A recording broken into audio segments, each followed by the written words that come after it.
They said it was the best deal in gaming. Oh, funny how best cuts your heart.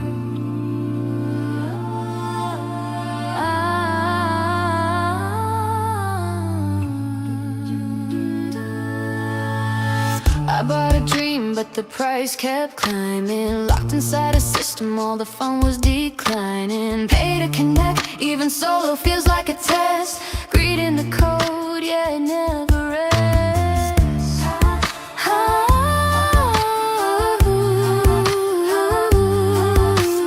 Subscription chains holding me tight. All the value promised gone overnight. We played by the rules, they laughed as I bled. Greed's a disease, planting seeds instead. This generation will be remembered for greed. All I wanted was fairness, instead I got the feed. Remember for greed, we only got the feed. Console prices rise and trust runs dry. Studios vanish, but they still reach sky high. Pain in floods while the fun slips away. Dreams sold in pieces, left in shades of gray. It's every update, promised a shiny new hope. Buried in fine print, they tightened the rope. We played, they profited, it's an old dirty game. Generation of greed, remember the name. All the value promised is now all fake. Loyalty used, how much more can I take? Greed in the system, no one escapes. Players rise up, time to reshape. This generation will be remembered for greed. All I wanted was fairness, instead I got the feed. Remembered for greed, we only got the feed. Greed in the code built into the plan. Microfees ripped right from our hands.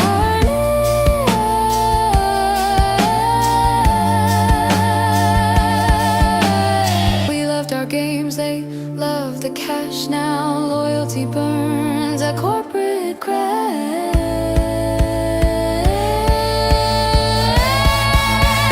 This generation will be remembered for greed. All I wanted was fairness, instead I got the feed.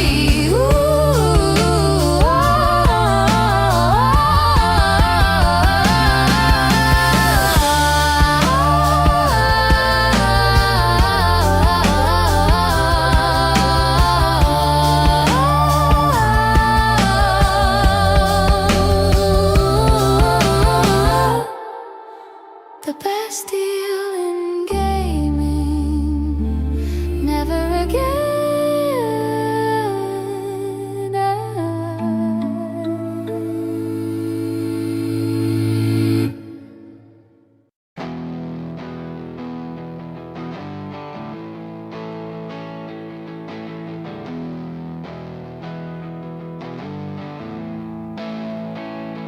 The smile wide in the keynote light. Talk about passion, art and pride. We believe in people in every voice. Right before they cut the staff, no choice. Your favorite game just hit record profits, stocks in the sky. Then the devs get pink slips through the door. Tell me, what the hell are we cheering for? Nothing means anything anymore.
value transparency. We're committed to diversity. We're excited for the future. Then lay off half the damn studio. What a joke. Nothing means anything anymore. It's all a lie wrapped in a friendly store. They kill the spark just to please the score, then wonder why we don't care no more. Nothing means anything anymore. So don't talk change if you won't bleed. Don't preach love if you lead with greed. We see the rug behind the doors, and nothing means anything anymore.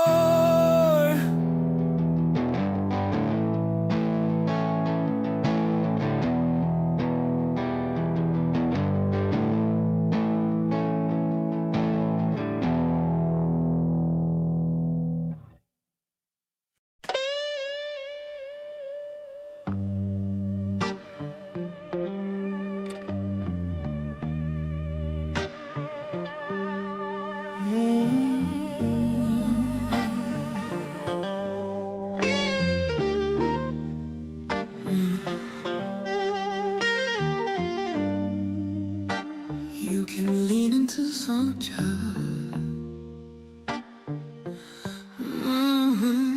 for a slideshow.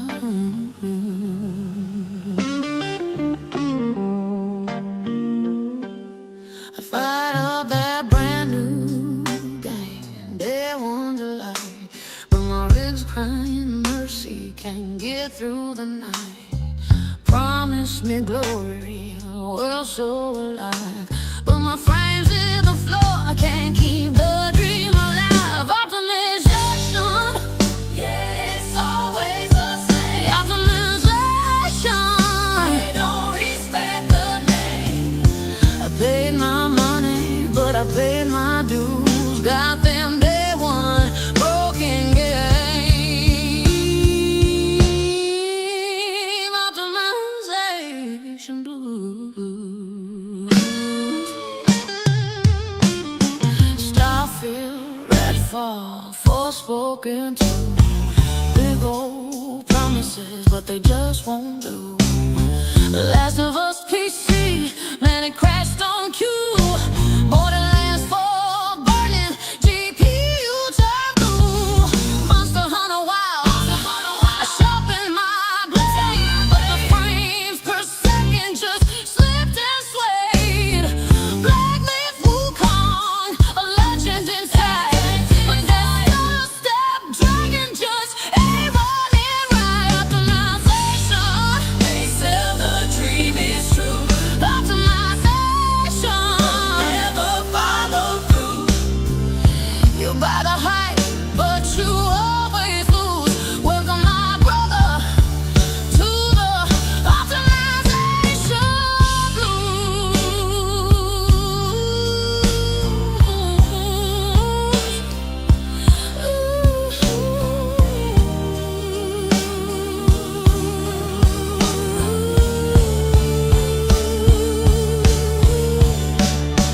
War thunder loads up, sky's calling me, but the frame drops hit harder than artillery. Skate rolls in, but it skids on the floor. 30 frames later, I don't skate no more. Jedi survivor swinging, lightsaber bright, but my PC is screaming, I can't fight. Battlefield 42, thought you redeemed, but it's lag on lag in a broken dream. Rush release schedules, oh, they push 'em out fast. Console first, PCs always last. World's getting bigger, engines can't cope, DLS can't save what's already broke. Gamers just take it, fix it later, they say. But $70 gone, can't get back that pay.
sit in the patch. Busy. Feeling a place where we belong.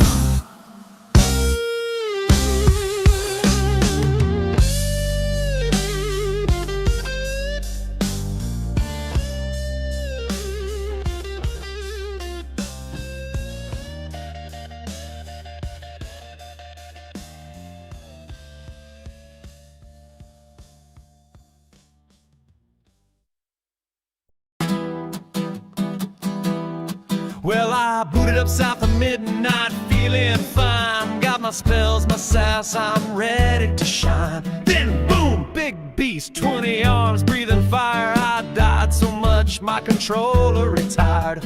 I tried to roll, parry, and dash on cue. Game said, get good, I said, nah, I'm through. And right when I almost snapped and quit, I heard a whisper, a gospel hit. Skip the boss, John Walker said. Just walk on past, don't be misled. Games ain't chores, they're meant for fun. So let that angry dragon stay undone. You ain't gotta fight no squid with knives, or study boss moves like it's changing lives. Hit skip, sip tea, and read instead. Just skip the boss, like John Walker said. Now soul slikes, they worship pain and strife, where every boss wants to end your life. You farm some moss, find a stick, pray a bit, then die, cause the lich had a one-shot crit. But John Walker, nah, he ain't about that grind. He writes long blogs where he speaks his mind. Says bosses suck and should all be skipped, except the ones that let you cheese and dip. Skip the boss, John Walker wrote. They're gatekeeping trash, that ain't no joke. A game's no good if I'm stuck in place. Let me click through with some style and grace. Don't wanna learn his six-phase plan. I've got books to read and shows to stand. Let him roar and foam and drop undead. I'm skipping him, like John Walker said. Boss music swells, flames ignite. Hood says you died, but you all tabbed mid-fight. You went on Steam, left a review, unplayable. There's a boss 0 out of 10. Respect. Skip the boss, we chanted song with John Walker. We all belong. To heck with trials and death-filled zones.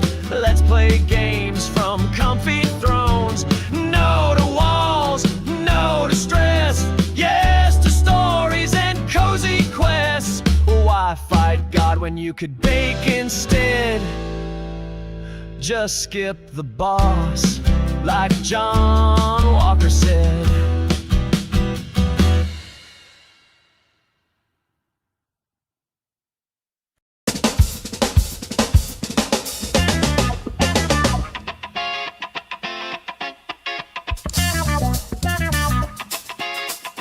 Boom, boom, boom, boom. Yeah. Everybody pick a platform, baby.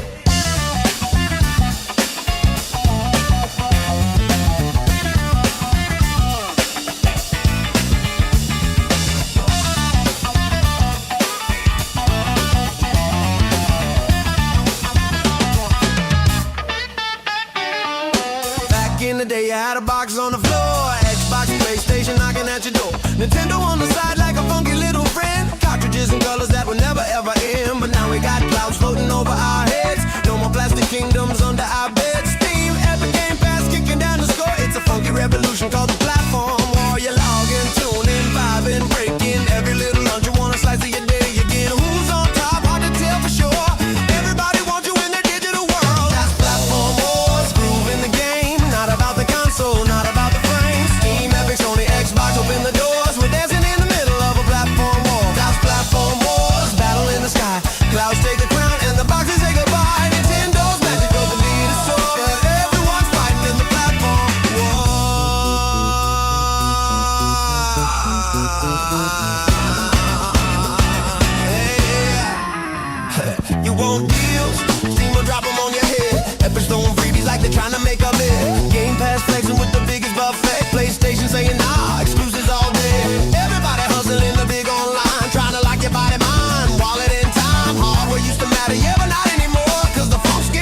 in the platform war. Hey, hit that login, join that line. All these ecosystems wanna make you sign. They want your playtime, they want your score, they want your soul in the platform war. Platform wars, moving the beat. Everybody dancing in the digital street. Steam, Epic, Cloud Tech, more and more. Let's strut our way through the platform war. At platform wars, the future is loud. Play anywhere, baby, we're gaming in the cloud. Kick down the walls, what you be waiting for? Let's get funky in the platform war.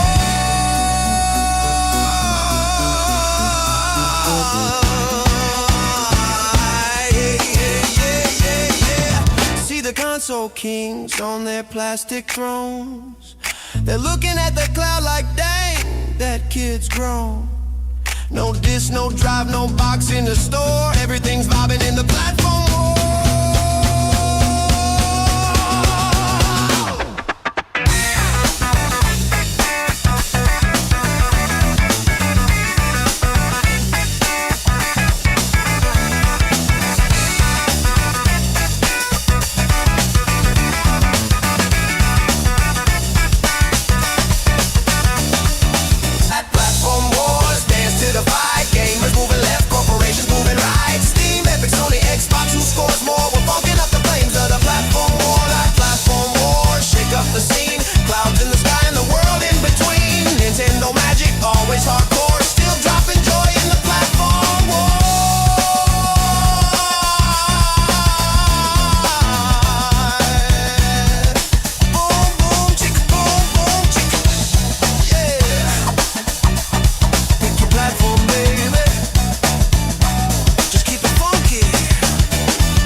Guard signs off after decades strong.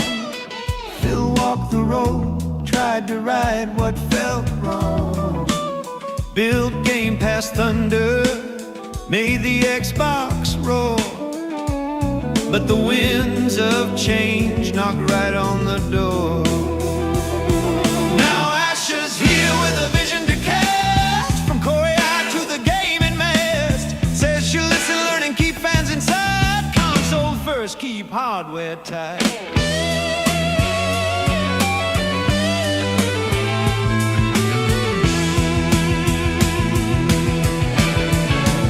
Brand souls on the line, hearts in every home.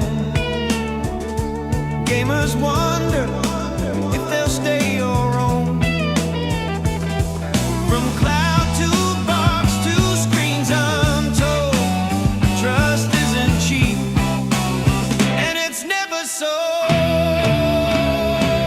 Shama said the plan's the plan until it's not the plan.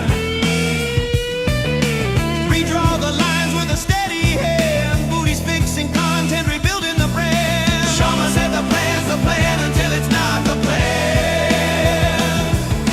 Green lights flash, but the path's unplanned. If the old ways bend, you better understand. We still believe, console in hand. Shama said the plan's the plan until it's not the plan. Matt's in the studio, fighting for art. Says there's a tool, not the beating heart. Games are people made, crafted with soul. That's the story, he's pushing the message he sold. She talks exclusives, fans who still care. Maybe back to roots, the things you wear.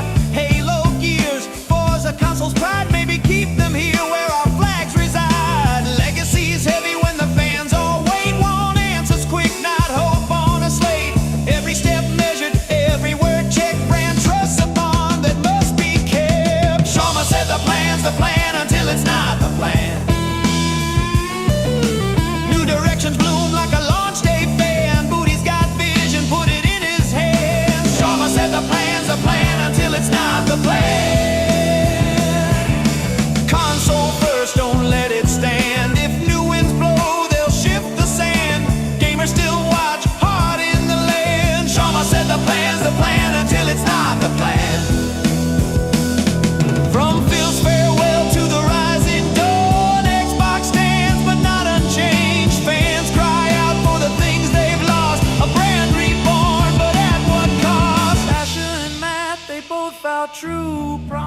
strong, but we'll wait and view. It's strategy now, but proof in play. If Xbox lives another day.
The plan's a plan until it's not the plan.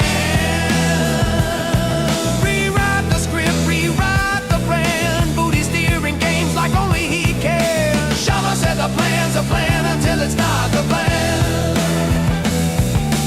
Hold your controllers, don't let go. The future's green, but it's a new flow. If they keep the soul that fans still know, then the plan just might stay the plan.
It's not on us to pay for their sins. Don't let the cycle keep rolling again. Stop buying broken buggy games. Don't feed the fire, don't play the games. Vote with your wallet, break the chain. Stop buying broken buggy games. Hey! Hey!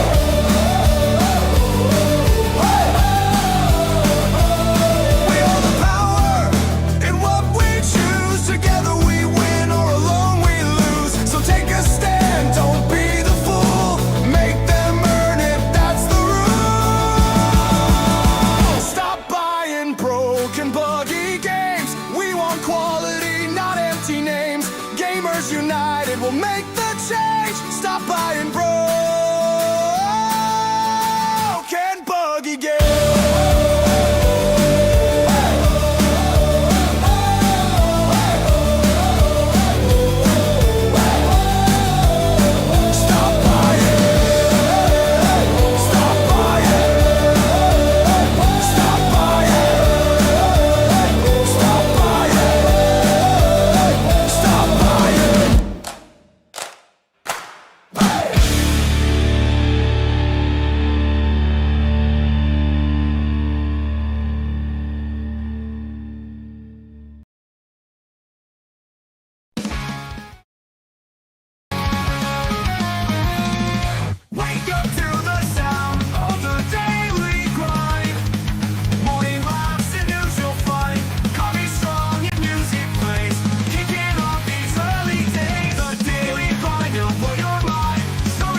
welcome back to another day of the Daily Grind. I'm your host, 30NSG, and on today's show, we got two main topics we're talking about today. We're going to talk about Highguard because Highguard is getting vagoted at March 12th?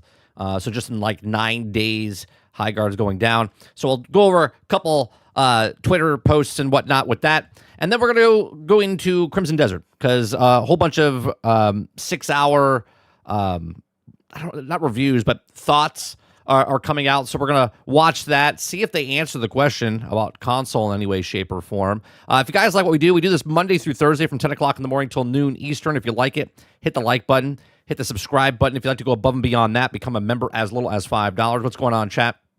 Let me see who's all here. Good morning.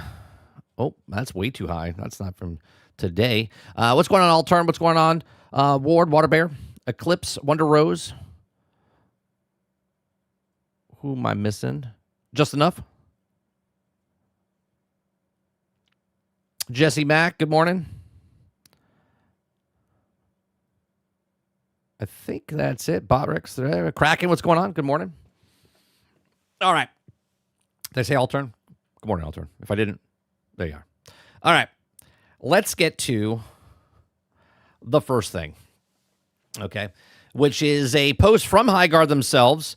Now, we had a video leading up to Highguard's release talking about it. I gave you my thoughts and opinions saying that it wasn't going to make it as many other people and why it wasn't going to make it. I did a standalone video, right on the day it released. I did another video 24 hours after release, and all of these things said the demise of Highguard. Right? It's not like we're prophecies. Okay, what's going on, Fake Wizard? Right? It's not like we're prophecies. Okay, we're literally gamers that play games and understand what makes a good game and what makes a bad game. And when we saw Highguard at the Game Awards, like we had a whole panel. The whole panel at the exact same time was like, well, that's done. Okay, so Highguard finally updated, arriving soon. Thank you for playing with us. You're not welcome. It was one of the boringest games I've ever played in my entire life, and that's fact. Okay, today we're sharing difficult news. We've had made the decision to permanently shut down Highguard on March 12th. Oh, what's that? What's that meme? Oh no! What happened? What happened? That insert that now.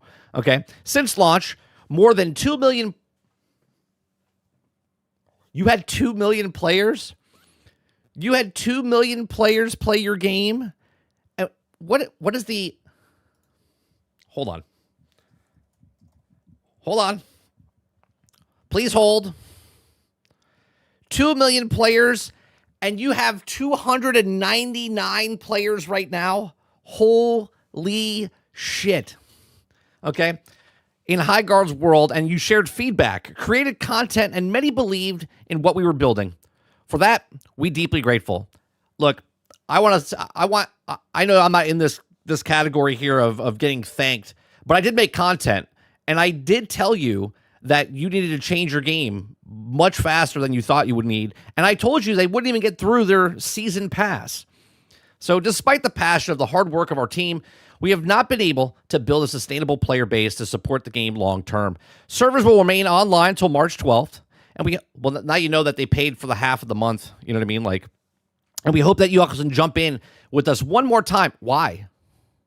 To show your support and get those final great matches in while we still can. But why? I never understood this, chat. Why is it like, hey, we're shutting down in a year from now, or a month from now, or a week from now? And it's like, come on in and play the game one more time. It's like, no, I'm good. Go check out New World right now. A lot of people were going to buy New World, and then they said, oh, we're not supporting New World anymore. And they went, oh, never mind. And it started cratering. Why? Why am I going to go play your game when I can go play other games? Like, this game's done. It's gone. It's Anthem. It's Concord. It's all of these other games.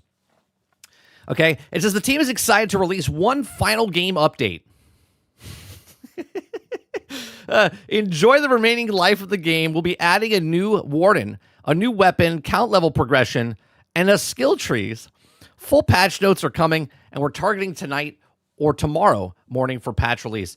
In what world would you do this? It's like they want to kick them when they're down. They're like, hey, guys, We got a new warden coming in. We got a new weapon. Weapon, not weapons. Weapon. Account level progression. What did I tell you that they didn't have all the stuff done? I said they had the first 6 months done, right? They didn't have the rest of the year done because the game is not complete. It was incomplete. They said they had a year's worth of content, yeah, on paper, in their brains, they were going to be working on. And they didn't even get to that point. This is yet another reason why I tell you I hate roadmaps. Roadmaps are all it is the whiteboard now brought to the players. It's the promises that they might do or might not do. And it gets delayed and they miss things or they don't add things. A roadmap is one of the worst things, right? Because if a game is a game, right? If you make a game, you don't care what the roadmap is. You're just playing the game. You're just playing the game. You're like, man, this game is so good. I can't stop playing. And then when you do stop playing, right? When you stop playing because you, I don't know, go to the bathroom, go play a different game, go sleep, go to work, right? When you come back a week, 2 months from now, and you're like, man, oh, they have an update? Great. And then you go back in and you're like, cool, let me check out what this update is. Instead of going, game's out, and you're like, man, I can't wait for March when they bring in that other content. Oh, man, I can't wait till June when they bring in that next content. Oh, man, I can't wait till November when they bring in the next content. You're not even enjoying the content that you're playing right now, and you're speculating on what the roadmap's going to bring down the line. It's so bad. The industry is completely shambles of roadmaps. Everyone gives roadmaps. Guys, don't worry. I'm going to be posting my roadmap of what I'm streaming next week. You can check that out in the Discord. No, there is no Discord. There is no roadmap. Okay. From all the wildlife, thank you for playing and supporting us and being part of Highguard stories. Well, there you go. Asthma Gold put the fries in the bag. Put the fries in the bag. We really believed in Highguard's massive Game Awards spotlight played huge role in the backlash. Maybe it didn't need to as much hype as interested would have been. Well, look, I'll be honest. We said this in the past. Highguard just got amplified. It wasn't going to have a big player base. It wasn't going to have a big player base because the player base didn't like it. If you like a game, look, here, we say it all the time. I'll admit, ready? It's like an AA meeting, okay? Hi, I'm 30. I liked Marvel's Avengers. I liked Marvel's Avengers, okay? Marvel's Avengers was a bad game. I could say that. I could say that when it was out. But I enjoyed playing Marvel's Avengers. Was I shocked when they stopped supporting Marvel's Avengers? No, because I knew it was a bad game. But at the same time, I still enjoyed it. But I will not for 1 second defend that game and be like, no, it's the greatest game. It's the greatest game ever. It was so good. You guys are just hating on it. I don't care if people hate on a game or love the game. You play what you play, okay? But stop being a trash night and defending when a bad game is a bad game. Just enjoy your game. Stop coming online and defending your game. I'm playing. I spent $70 on it. It's a good game. I spent my 35 hours playing a free-to-play game, right? Great. If you enjoyed it, just enjoy it. Real people that enjoy games don't go online and complain. They don't. You know why? Because they're enjoying the actual game that they're playing. That's why you only see the people that don't like the game because they're not playing the game, so they're telling you why they don't like the game. And then the other people that are defending the game really don't like the game, but they like the game because you don't like the game. That's exactly why they like the game. Okay? Sources tell Highguard it's stable. Yeah, exactly. That's a good meme. That is a good meme. Highguard didn't flop.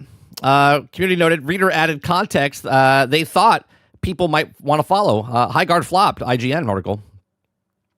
I'm very sorry that I had to come to this, but they've taken the learning experience and what not to do in the future. Nobody's interested in this type of games, especially when they're already invested in one of the 2 games like this released years ago. Yeah, that's exactly right. All right, look at this. Concord, Highguard. Oh, boy. I just don't believe that, and I can be proven wrong here, I don't believe that Marathon will flop like these 2. But let's look at this, right? 13 days, 45 days, and Sarge last night said Marathon will flop in 90 days. Maybe. Okay. So let's go here. Chad Greener says, let me see. He says, with today's sad news for the game and studio, I thought I would share some interesting information about Highguard in the thread below. All right, so let's read this. He says, we slightly had over 2 million players worldwide tried the game, and I would like to thank you all for giving me the game to try. Given all the backlash between announce and launch, trying the game for yourself, and all I could have to ask for, thank you for your players. Okay. Average session duration was 91 minutes. This is actually quite good. This means that the average, a player logged into Highguard and played for 91 minutes. The average game played per session was 3.48 matches per session. I played one. I played one and never came back. Right? I played the tutorial, played one match, and I said, I'm good. Most recently, PlayStation 5, the biggest player base, by 2 times than Xbox. Well, no shit. No shit, Chad. There's 90 million PlayStations out there. There's 35 million Xboxes. Of course. Right? So you go. PSN, Steam, and Xbox. So here you go. Steam was almost half, right? It's about the same size as this. So the day one, there's the peak. So you got PlayStation, right? PlayStation players, you know, they love that type of games, even though there's more shooter guys on Xbox. So Scarlett was also the most picked player by the good margin. Fun additional fact, her name was originally Sky, after one of the devs, which also is shown as the Sky in our data. Kai was also named Jade prior to launch. So you go. Was Sky the hottest chick? I don't know. Was she the hottest character in the game? Most games are ended via generator exploding. Second was the anchor stone plate. This is the information they got, huh? So Vanguard had the most kills. Look at this balance. Okay. 3v3. Let's look at this closer. Okay. So this is the daily games played. It will be updated with big mode when it comes in. So this was week 1 where it was just 3v3. And then when they added the 5v5 mode, people were like, oh, what is this? And then they started playing it. All right. They started playing it. And then they added the raid mode, ranked mode. And imagine that. More people played the ranked mode than they were playing the regular mode. Well, it's about average or same, right? Imagine if this came out on day 1, you might have these people that were more interested in the actual game. Okay. What'd you say, Krebsy? I shared quotes from last night. Okay, I'll read that. I'll read that in a second. Why are you guys not writing out the year 1 roadmap? I see that it bounces, and if it bounces back. No Man's Sky recovered, and now it's an amazing game that's always populated, and the game is much larger uphill battle than Highguard does. Live service is meant to improve over time. Not enough revenue to keep anyone employed to work on it, unfortunately. I don't know if Chad's the one that said it, but didn't the devs say we don't need numbers to be successful in a free-to-play game? I'm pretty sure they said that, right? Yeah, I'm pretty sure they said that. They said we don't need numbers to be successful. And then you had journalists come out telling you that you're a hateful person and you're sexist and you're racist and all these other things. And all we were saying is they don't have the numbers, so they're not going to make it. And yet, here we are. I don't understand. It's like insert foot here. All right, so Krebsy says, I got the thing working here. It says whether it gets 1,000 people or 100 million people, it doesn't matter. What matters most is that the game is loved by the people who played it. Amazing. Krebsy also says, honestly, we don't need player count to be super huge in order to be successful. Lead designer. I don't mean to laugh, but I 100% mean to laugh. Because it's like, how can you be this naive? It's like we made a game and everyone's just going to play it, right? They're like, oh man, the tons of money. I have a question. What's happening with all the people? I don't think there's actually many people that bought microtransactions, I'll be honest with you. But what happens to all the people that got microtransactions?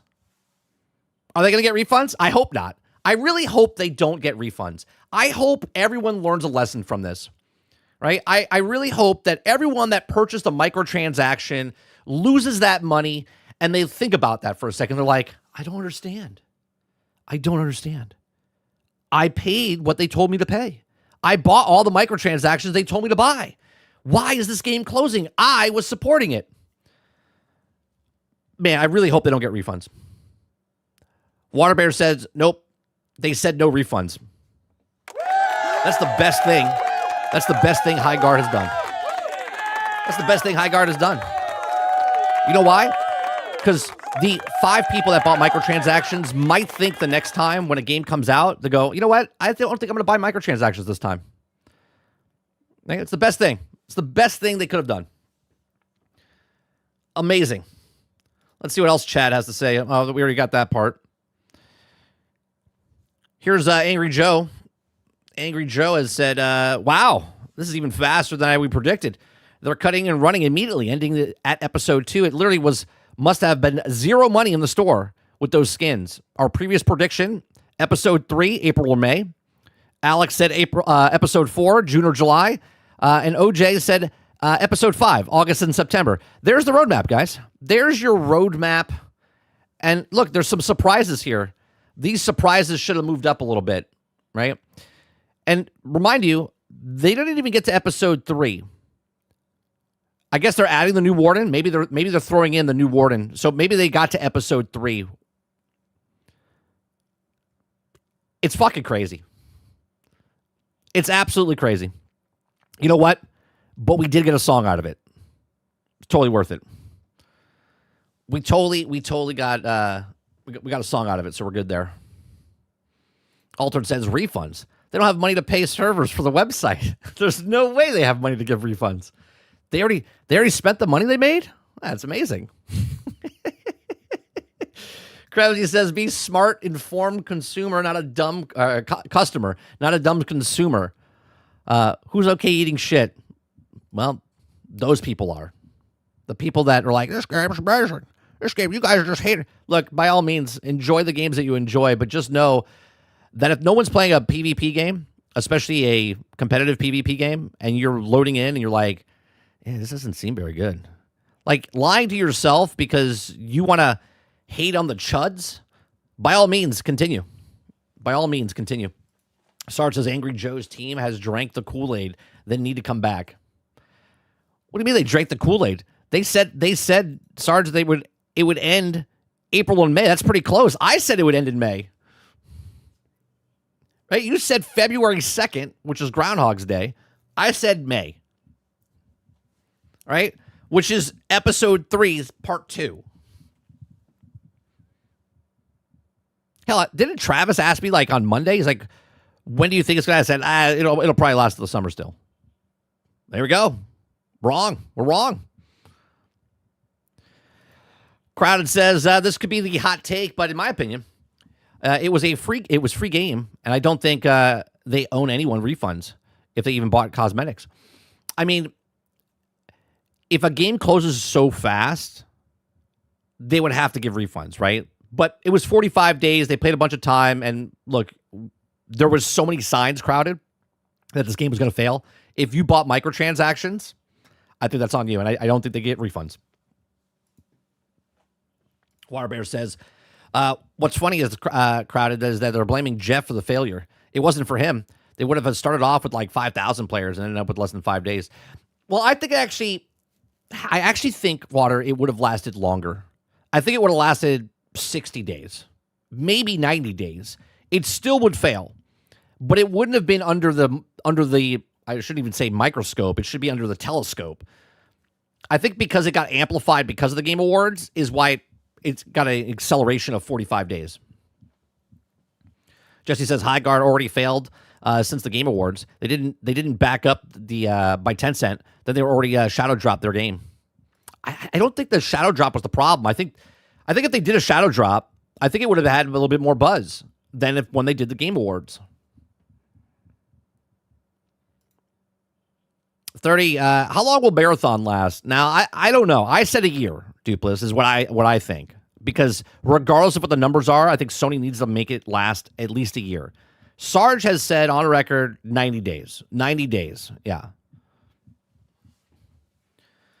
Eclipse says, if you bought microtransactions, what the hell is wrong with you? They gave you Battle Pass for free. Roadkill says, yeah, they put that at the end of the show. It was like something amazing, and when it wasn't, it got kicked hard. Yeah, because there's an implication when you put something at the end. You're like, this is good. You should pay attention to what's happening right now. This is the last thing we're going to show you. This is a really good game. So we're like, all right. And then 6 weeks went by, zero information about the game from the devs, from anybody. Then they just dropped it, and we're like, wah wah, wah wah. Waterbear says next failure is Marathon, then Hunter's Gathering, and then whatever the hell Fair Games is. Yeah, we're going to go for an anthology of games like Concord. 100%. Marathon can suck my balls unless they put the team deathmatch in. Altern says, just like Tim said, can we have the one that Sony with the Marathon? Make it this the last... at last 1 year just to justify the $3 billion purchase. I mean, you have to think right now, who's sweating more, Bungie or Sony? I think Sony's sweating more, right? Because not only did they have Concord and they spent $400 million with the studio and then the failure of it, and they've been recovering that for over a year now, but then they had the failures of the live service games, and then Marathon's coming out, and if Marathon that they spent $3.7 billion on, right, $3.7 billion for the company, and they have yet to show really anything from it because Destiny 2 is on the downside since Sony bought it, and now Marathon's out, they've got to be sweating. They've got to be like, holy Christ, man. We need this. We need this win. Crowd said, nah, they got 2 seasons ready to go. It won't die in 90 days unless there's extremely low players, and they won't be. I know people here get off on the hate, but too bad. It's not about the hate, Crowded. See, you're taking it from that we want that game to fail. Okay, some people do because of whatever reason, but the game just doesn't have it. That's what people are looking at. This is why they're saying it's Concord. Not because it's going to fail in 13 days and the studio is going to close. It's because of the type of game it is in the market that we're in, right? That is the reason people are like, yeah, it's not going to make it, right? Again, you can play all the games you want and you can like the games you want, but money talks, bullshit walks, okay? If money doesn't come in for Marathon and they make the money that they need to make, so $40 video game for Marathon has to sell, if it's true, 250 million, they got to sell somewhere up to 7 to 10 million units, right? It's not a $70 game. It's not what Destiny was. It's half the price, a little less than half the price, and they have to sell 7 to 10 million units. And the type of game it is, it's not going to sell that much because it's a hardcore extraction.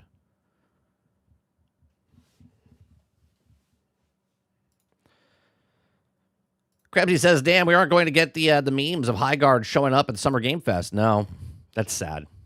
Yeah. Roic says they can all make a new studio called Failures. Sony more than Bungie? Yeah, I think Sony's sweating more than Bungie. This is a Monday for Bungie. Sony is sweating, yeah. Eclipse says, what Fair Games money signed is going to be great. Yeah, Fair Games is going to. I think Fair Game has a really good shot at beating Concord. I do. I think Fair Game might beat the 13 days.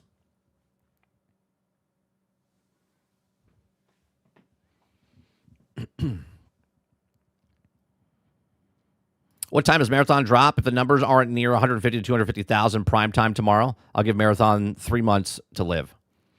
I'm still going to go with my year. They're still going to support it a year just because they have so much money invested. They can't have another Concord on their hands. Sony has major problems if Marathon fails like Concord. I don't think it's going to fail like Concord, by the way.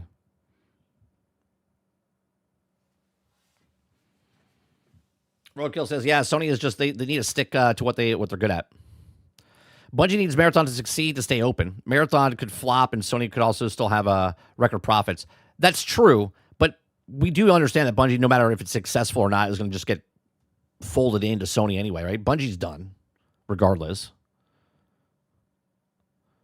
Jesse says, 30, what do you think about the new Division 2 update trailer? I didn't watch it, so I don't know. I can't give you my thoughts on it.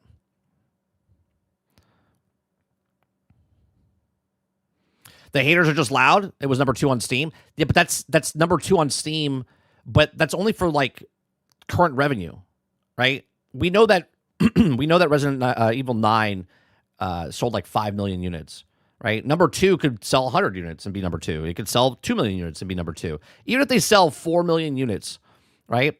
That's still 6 million units shy of what it is, what they need. They need between 7 and 10 million units sold. That's before microtransactions and everything else they're going to sell. Duplis says they should have remade the actual Marathon game. Clip says exactly. And that already has a fan base. Tarkov, even Hunt Showdown is a little challenging for extraction shooter. Roadkill says, if Marathon fails, hopefully they learn their lesson and they stop putting out these games. Yeah, but see, a lot of people don't understand that's what it is. It's these live service games that people are tired of. It's every game. It's okay when a game comes out and it's like got live service pieces to it, and you're like, cool, right? But then the second game comes out, and the third game comes out, and the fourth game comes out, and the fifth game comes out. And these are all brand new games, all 5 games, all live service games, all have dailies, weeklies, check-in, right? The grind. And you're just like, I'm just so tired of it, right? People are tired of just checking into a job. And they go from one game that checks you in like a job to the next game that gets you checking in like a job.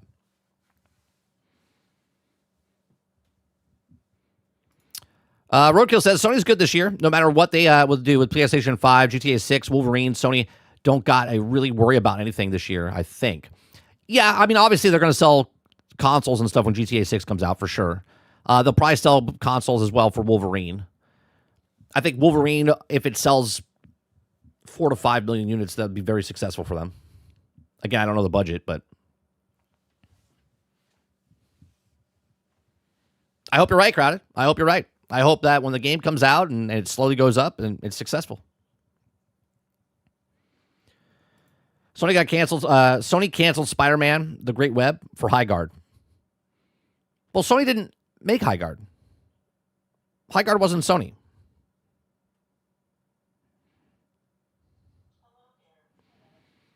Have you played the new Operations in Space Marines 2? I have not. We'll probably play that tonight, Roadkill, with Sarge. We'll play that tonight. All right, let's see. Here's one article left. I saw this. I was like, we've got to read it. All right, if you guys like what I do, we do this Monday through Thursday from 10 o'clock in the morning until noon Eastern. If you like it, hit that like button, hit that subscribe button. If you like to go above and beyond that, become a member as little as $5. All right, so Highguard's failure is emblematic of, how do you say that? Emblematic of something that has also tormented video game investors for years now. Past live service hits do not equal future live service hits. Okay, every time a game like Highguard creators collectively wonder why the game industry keeps chasing huge live service hits when so many of them are utterly fail. Obvious answer is that, well, sometimes you do and end up with Helldivers 2. And you make hundreds of millions of dollars, and everyone thinks that you're really smart. But clearly those bets are enormous, okay? Enormously risky. And one of the reasons they also risky is reality of today's game business and also been tormenting executives with investors for years now, at least when it comes to live service games. Past hits do not seem to be a good indicator for future hits. Exactly. Because Fortnite's successful doesn't mean the next Battle Royale is going to be successful when it comes out, right? But they're all chasing that. They're all looking for a lottery ticket. So for the past month, we've been hearing grievances from the headline-only readers about the statement that Highguard didn't flop. And it serves me right now for trying to be clever. But I wanted to point out that beneath that headline, which is meant to be rhetorical jab, not a flat denial of reality, is that very few new shooters achieve the kind of instant hit status of Highguard needed in order to keep the studios afloat. Yeah, but why don't you write about that? Why don't they write about that then? Instead of saying what they say. As an indicator of the report, they also happened since the studio leaders hopped in and they also repeated the success of Apex Legends, which many of Highguard's developers worked on. It was also the investor hoping to be a big live service hit. Why wouldn't they go back to the project from people who previously made the big live service hit? But it doesn't seem to work that way. Experiences, yeah, you know why it doesn't work that way? Because you got to make a game.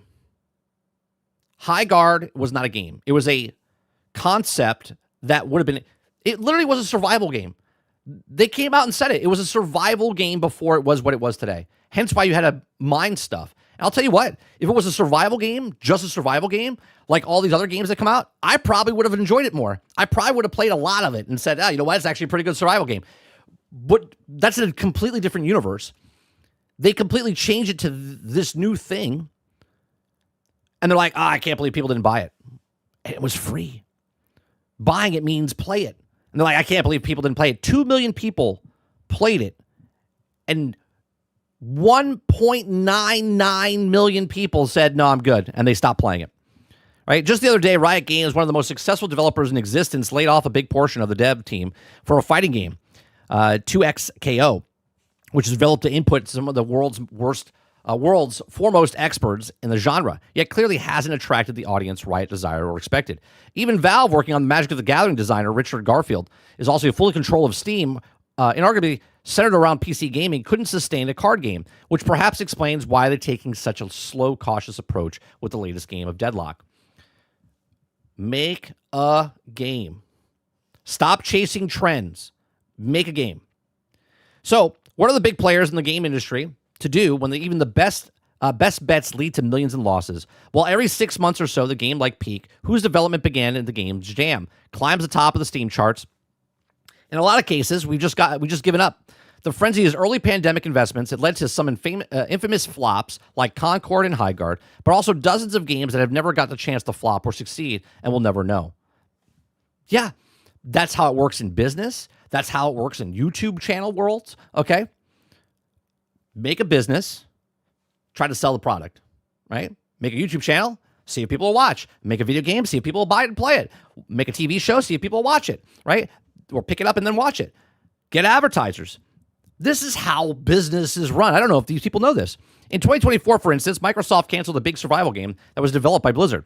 That last year was canceled on MMO and in development of ZeniMax. More recently, NetEase pulled funding from a bunch of Western studios, causing cancellation of Warhammer MMO and the MMO from the former WoW designers, Greg Street, XCOM designer. Also recently canceled, it barely scratched the surface.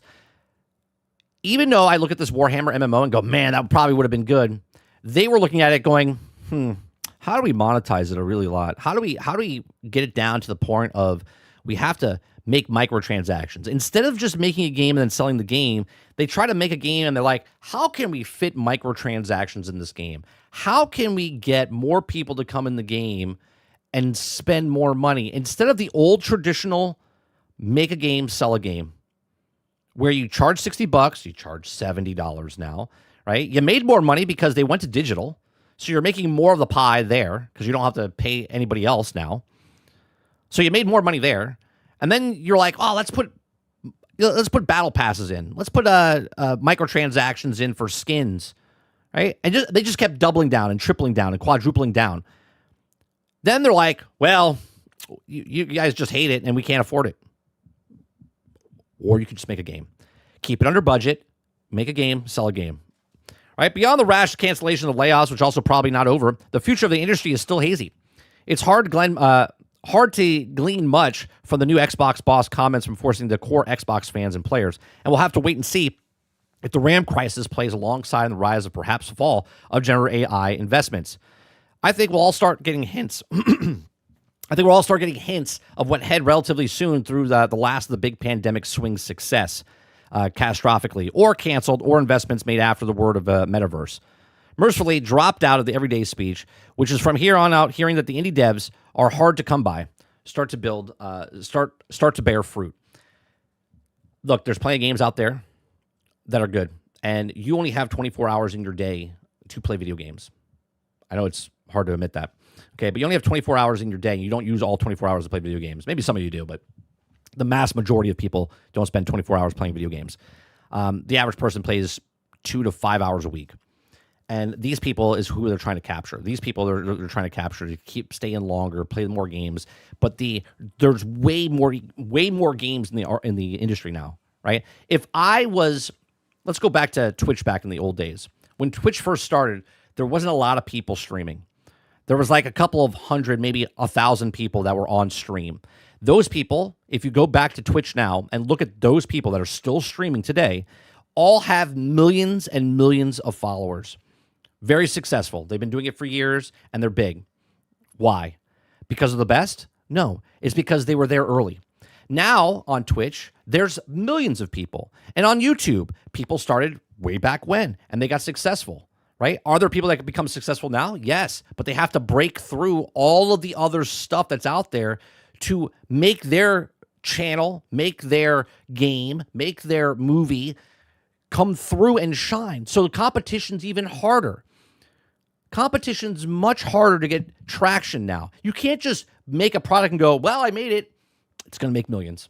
That's not how that works. But these are just my thoughts. Let me know yours in the comments section down below. Please make sure you share, like, subscribe. If you like what I do here, check out some of our other videos. Thanks for watching. All right, let me see what you guys are saying. Krebsy says, do people who cry for factions and Spider-Man The Great Web realize that Naughty Dog and Insomniac would both be locked down to supporting live service and change as a studio? No, they don't.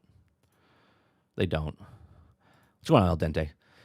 How do I squeeze out most money of the last amount of work? Exactly. Waterbear says this is a thing where tons of ideas from devs for some great IP, but now it's all about the microtransaction companies are looking for the easy way out. Not only that, but they're looking at big brands. They're like, how do we look at the next Hogwarts Legacy? Rumors are that they're going to have microtransactions or whatever online type of thing in it. They're like, we made 35 million total sales, 35 million sales from Hogwarts Legacy. All they have to do is do that again. That's all they have to do. Do the exact same thing that you did before. 35 million copies. That's insane. That's insanity. Okay. But they're like, nope, we have to change it. How can we put microtransactions? Because their thought process is that's 35 million people that can give us an extra $1. But it's actually not an extra $1. It's an extra $5. It's an extra $10. And that 35 million becomes way bigger number if we could just put a Harry Potter cosmetic skin in there and attach it in some way or form. That's the way companies think. Instead of going, hey, wow, Hogwarts Legacy is 35 million sales. We should just make Hogwarts Legacy 2 and just do it again. But that's not how companies think. It's not how they think. Aku says 30. Remember, I have 28 hours a day. How did you get an extra 4? I know Water's got a hot tub time machine, and that's how he makes his predictions. Krebsy says, make critical thinking great again. Sarge says they can't stay under budget. They don't have the talent. And besides that, they keep bankrupting themselves when they can sell a replacement of employee to AI to the shareholders. Right. The problem is not to keep the budget down. The problem is, how do we make games with the budget down, but without using actual people, using AI? Jay says it will cost $1 a spell. Jesus. I would walk around melee everybody. I would do a melee. I just go up and just stab people. It takes 1,000 hits. And be like, well, this is the way I'm going to play. I'm not spending $1 a spell. All right. It looks like there's a lot of videos and stuff out about Crimson Desert. Now, there's a couple of articles I want to read before we go to the videos of Crimson Desert. Okay, there's quite a few of them, actually. If you guys like what I do, we do this Monday through Thursday from 10 o'clock in the morning till noon Eastern. Hit the like button, hit the subscribe button. If you'd like to go above and beyond that, become a member as little as $5. All right, so we have Crimson Desert Dev slams doubters. We're not hiding anything. Now, that might be. I haven't seen any videos. I haven't heard anything about a console optimization up until this point this morning.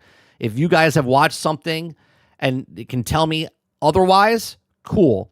Okay. Now, they haven't put out any codes, but the rumor is right now, and again, I'll say it's a rumor, that everyone that's playing Crimson Desert was either at an event or they got a code, and when they got a code, it was for PC. Even the people that asked for codes for console, they gave them a PC code. All right, so Crimson Desert is preparing to drop worldwide on March 19th, and recently was revealed that the review embargo lifts on March 18th, prompting many to show skepticism about the game's true quality. Additionally, a slew of social media users have been accusing Pearl Abyss of the game developer of being deceptive in the marketing materials, particularly about hiding console footage. Now, they have shown the footage, right? Because you can see the footage, but we don't know if that's on a PlayStation 5 or if that's on a PlayStation 5 Pro or if that's using a PlayStation controller on the PC. Pearl Abyss PR marketing director Will Powers recently took to social media to fight back against the doubters, requesting that they also just let them cook. Okay, let them cook means they're still optimizing. They're still optimizing the actual thing, so let them cook, which is fine. As long as they get that cooking done and it's actually good before the actual game comes out. Otherwise, you get a Cyberpunk 2077. Okay, so Crimson Desert is one of those games that looks like they're too good to be true. It's also been in development for years. Every time the surfaces with a new trailer or still, it looks bigger and bolder and more ambitious than anything that we've ever seen in a very long time. And this is why many people are doubting that the game's validity, and they doesn't entirely help that reviews and impressions are being kept under lock and key until the day before the game comes out. This is entirely strange, and this is not entirely strange or unheard, but it's not also helpful. Now, I know people are going to bring this up. Well, Expedition 33, right? No Man's Sky, they all had embargoes that lifted just hours or a day before, okay? But at the same time, you can see the footage. You can play it. They haven't shown anything. They haven't shown anything. In recent comments on social media, one user declared that Pearl Abyss is hiding console footage, relying solely on clearing PC footage as trailers and gameplay demos and give perception that the game is perhaps better than letting on. Okay, Will Powers, PR and marketing director, fired back. He says, we're not hiding anything, and I'm sick of having to repeat myself. I've repeated 100 times that we'll reveal things ahead of launch to give people adequate time to still pre-order the game themselves. We're saying that openly, let us cook. Please and thank you. Again, so he's saying that, yes, they're still optimizing the console. We're not hiding anything. We're still 2 weeks out. We're going to show you console, but right now, we're not showing console, meaning they're still trying to optimize it, which again, I'm going to put a pin in it, put it in the back of my head and go, okay, they might not finish that optimization before the actual launch of the game on March 19th for console. Okay, so days ago, Digital Foundry pieced together a performance review of Crimson Desert on PC, highlighting that it's also how well it performs. The team noted that it looks exceptionally impressive and the rich in the feature of heavy on RT, or ray tracing. Crimson Desert, which is one of the hell of a premise, killer cast, a huge expectations of drops on March 19th. Are you eager to get your hands on Crimson Desert? Let us know, right? Obviously, a lot of people are hyped for it, but a lot of people are looking at this going, okay, we've seen this before. So Crimson Desert dev, sick of having to repeat himself. We've already read this one. Let me see if there's another one. After 6 hours of Crimson Desert is one of the most overwhelming, chaotic, madcap video games I've ever played, and I'm hungry for more. Okay.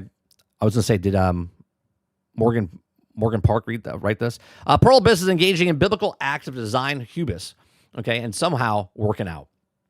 So Crimson Desert is one of the most overstimulating games I've ever played, and I'm going to make it my mission for the rest of the article to convince you that it's this despite of everything he's complaining of the highest order. In case you're unfamiliar, Crimson Desert is the first proper attempt for single-player game that Black Desert Online developers Pearl Abyss is the action romp with some light RPG elements, and think that the level of the recent Legend of Zelda plus a skill tree. It follows Kilth, a former Greymane, and seeks out the past Battle Brothers and get pulled into what is also assumed to be the base of exploration. I've been privy to reality of threading plot. He said, I recently played about 6 hours of the game. However, I can tell you for a fact that the also above description doesn't do justice. Crimson Desert is delightfully, absurdly high fantasy rampage. Absolutely zero restraints in this unprecedentedly dedicated to the rule of cool. It is on something. Okay. It says, which is also all more than Whiplash introducing, given that's how the game starts out with the Game of Thrones-esque mooring of the fallen Greymane Battle Brothers and gets... Okay, Black Bears also have it. Also, Cliff more on. I don't want to read that stuff because I don't know if it's spoiler. The game sustains a tone of about 40 minutes before mysteriously Beggar vanishes in the cloud of light, leads you to the floating technology Sky Fortress, gives you a cloak of feathers and a grappling hook and tells you reality hangs in the balance, and then proceeds to find a person magic helmet, read ambitious memories, and learn what also the left of the trees in the mind help the Fey-like children. Nothing. Crimson Desert's tone more than the fight. I was challenged by the knight in the town square. This is also where grim dark fantasy. Cliff might also have somberly put him down.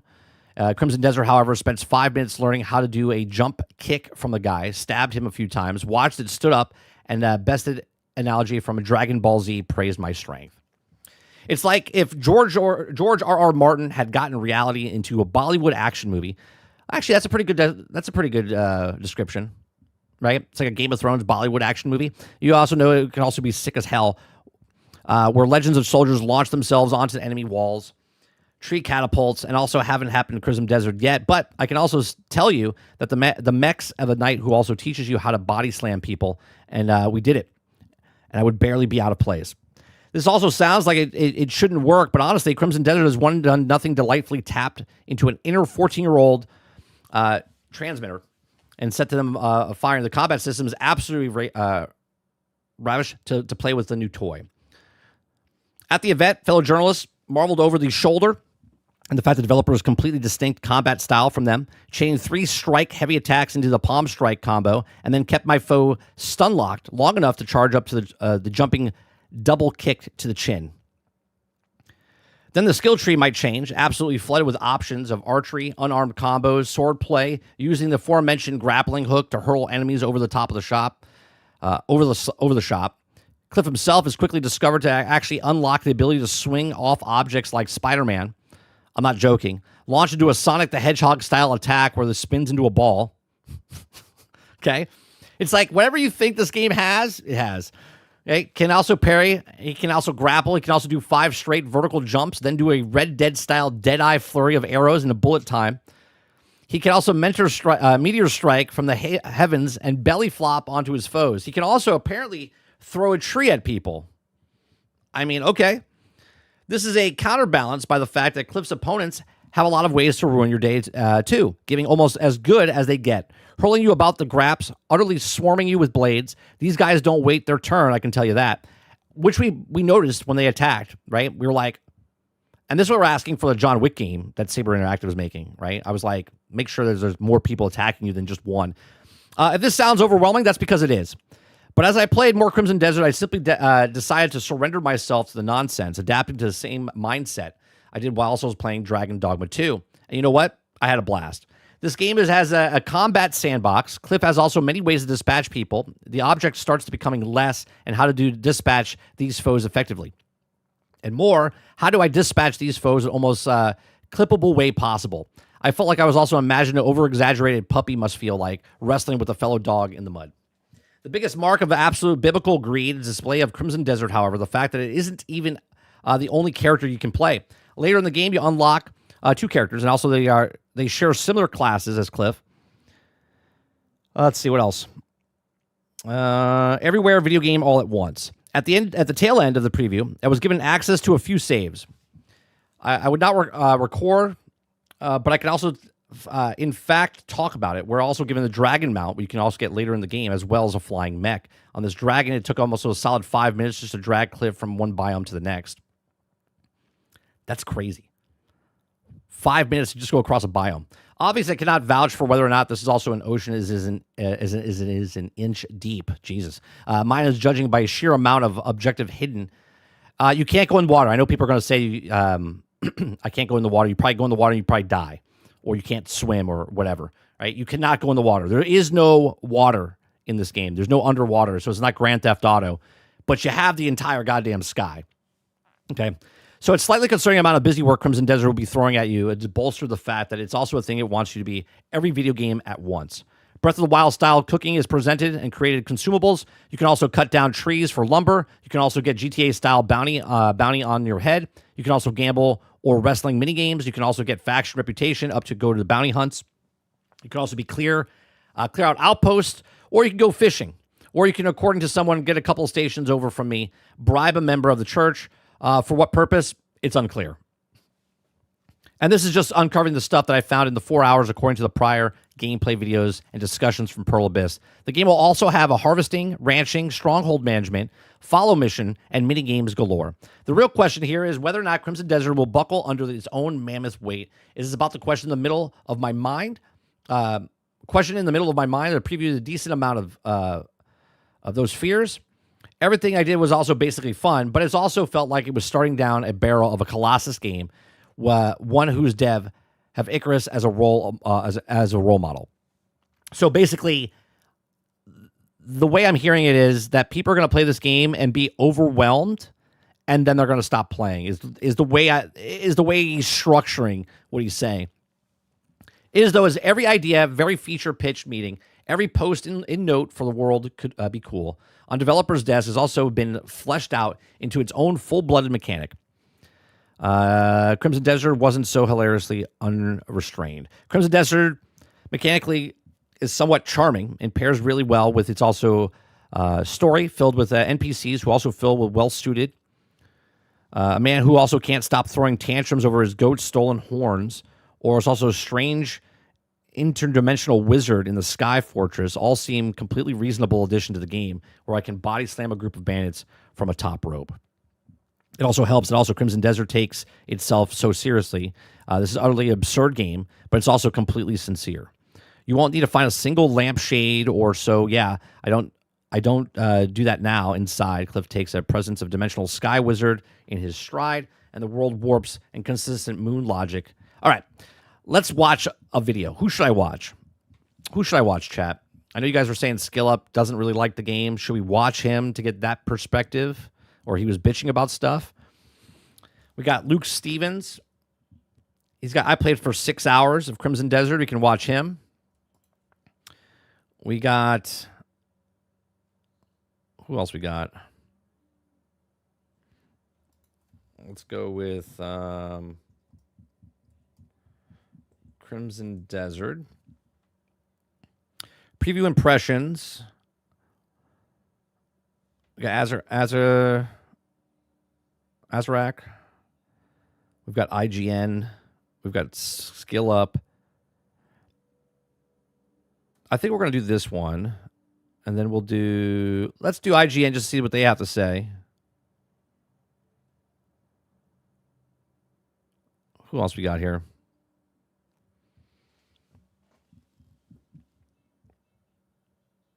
Can I step in and companions? What about Jiggle Physics? I don't know if they have Jiggle Physics. All right, let's watch.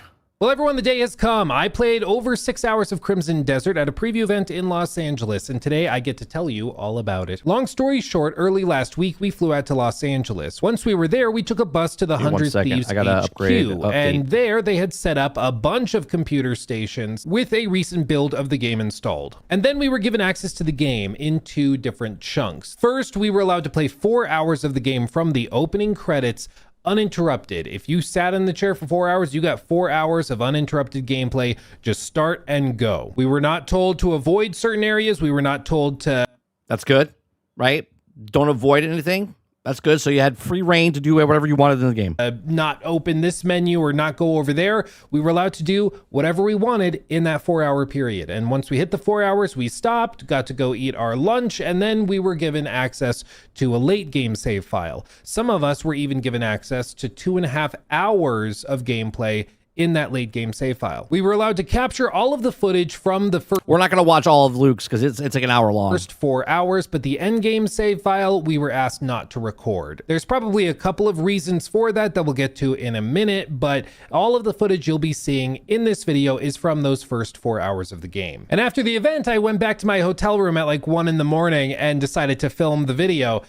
And yeah, I forgot to turn on the microphone. Well, it happens to the best of us. So I sat there for a while. Been there, done that.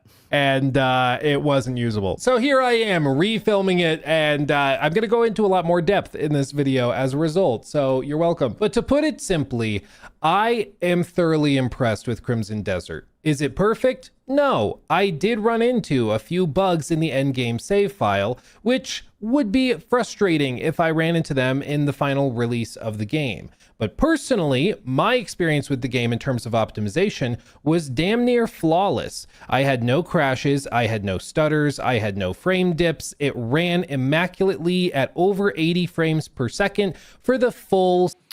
80 frames per second on what's What hardware were they on? 6.5 hours I played. The only technical issues I ran into were a couple of bugs with puzzles in that late game save file. I'll talk more specifically about this later in the video, but they were quickly remedied with a reload from checkpoint. That being said, other people around me were not so lucky. I will let them share their personal experiences, but I do know one person that was sat next to me did have 2 different crashes in those first 4 hours. The developers did tell us that there is a known GPU driver issue that was causing those crashes, and those issues will not be present at launch because they'll have official drivers from AMD and NVIDIA. Whether you believe that or not, whether you accept that explanation or not is up to you. I'm just telling you what they told us. They said that those crashes were because of a driver issue that will not be present at launch.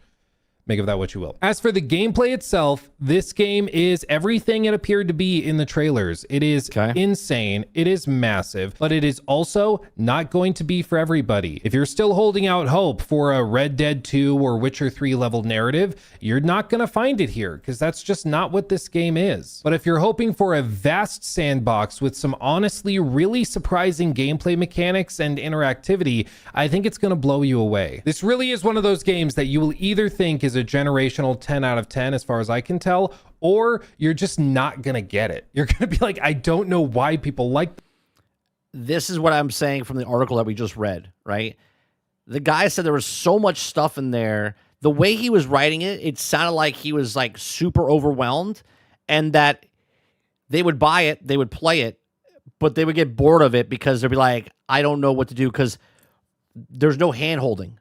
And when there's no hand holding in games, a lot of people are like, I got into the hype, but I can't stay for the game because I just don't know what to do. A lot of people are very narrow-minded, and they're like, I need someone to tell me what to do. Open world games, a lot of people, they check out. They buy it, but they never go back and actually play it. this so much, and that is okay. Just like Breath of the Wild, just like other games that are fantastic, like Tears of the Kingdom or Red Dead 2 or something. There's Press X. It's exactly right, Water. They're like, oh, this guy's talking, and they're like, this game's boring. What am I doing? Where am I supposed to go? Well, if you didn't press X, you might have saw what they said, right? If there's no yellow marking or white marking, I don't know where to jump. How do I jump on this cliff? How do I get up there? And there's like if there's like no path to go, everyone's like, I'm good.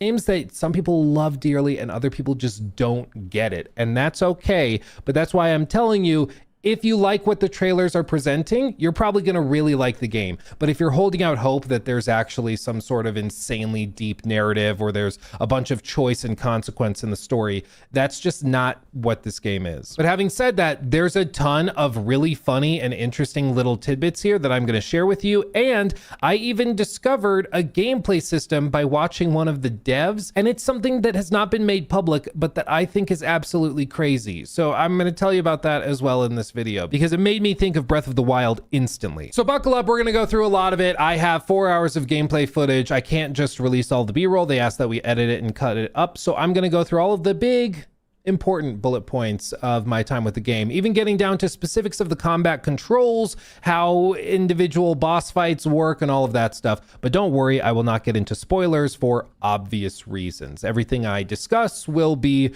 completely above board as far as that's concerned. So rest assured, you can watch this video if you're interested in Crimson Desert, and it will still be enjoyable when it launches. But with all that said, let's talk about it. But first, a quick thank you to our sponsor, Bellroy. It's all had in their PC preview just a few days ago. We were playing on 9700 XTs with 32 gigs of RAM. Everything was cranked to ultra or high, and all of the particle effects settings were on maximum. I played on an ultra wide monitor, which is why all of the gameplay is ultra wide, which is rendered at 3440 by 1440p. And with that resolution, rendering natively with no upscalers at all, except for anti-aliasing, we were achieving over 80 FPS on average. And I'm gonna be honest, I didn't have a single stutter. I didn't have a single dip. I didn't have any sections of the game where it's like, oh, you walk in this building and it drops to 30. Nothing like that. It was locked solid for me the whole time. Color me impressed. I did not expect that. I was fully expecting certain areas of the cities would cause it to plummet with more. Oh, by the way, there's no load screens. It's just one big giant open world.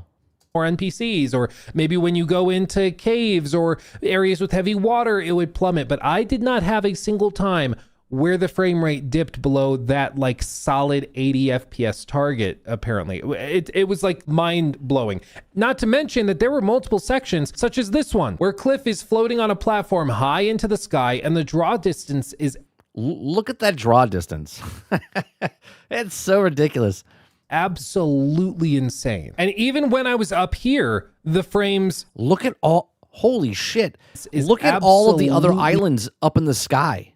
insane. And Look at all the other islands that you can go to up in the sky. even when I was up here, the frames locked solid. Like I Come on, didn't have Matt. any issues at all. Now I will let you know that the recording we got access to was only at like regular HD resolution. It's not like a full uncompressed 4K rendering, but you can see just how insane the draw distance is. And what's interesting, If you could snipe someone from up here down in that tower, down in that fort over there, it'd be ridiculous. Bloop says, I'm still skeptical, but I hope this game is great. Interesting is- What are you skeptical of? What are you still skeptical of? I'm asking because I'm skeptical of the optimization on the console, like a lot of people are. Okay, because other games, when someone says, "Well, the Expedition 33 was optimized," hello, Expedition 33 is not open world like this, right? Is not like this. This is the closest you can get to this game would be a Grand Theft Auto or a Cyberpunk, and Cyberpunk was an awful train wreck when it came out on optimization for the consoles. that when this was happening, a member of the Pearl Abyss team actually came over and was talking with me. And they actually, as I'm looking at this vast expanse, he was pointing at different parts of the map, being like, you know how we showed you this boss fight that was really cool? Yeah, that's over here. You can Like all I see when I look at the picture like this, I'm like, holy shit, how many things can I find that are hidden? If you guys watch me ever play a game, an adventure game, I search every nook and cranny. This is a lifetime game for me, right? There is so much stuff. Now, obviously, there might not be stuff to find, but from what I've seen in their past things, right, there's going to be so many things to collect or do or find, weapons, armor. Like, I look at this and I'm like, this is heaven.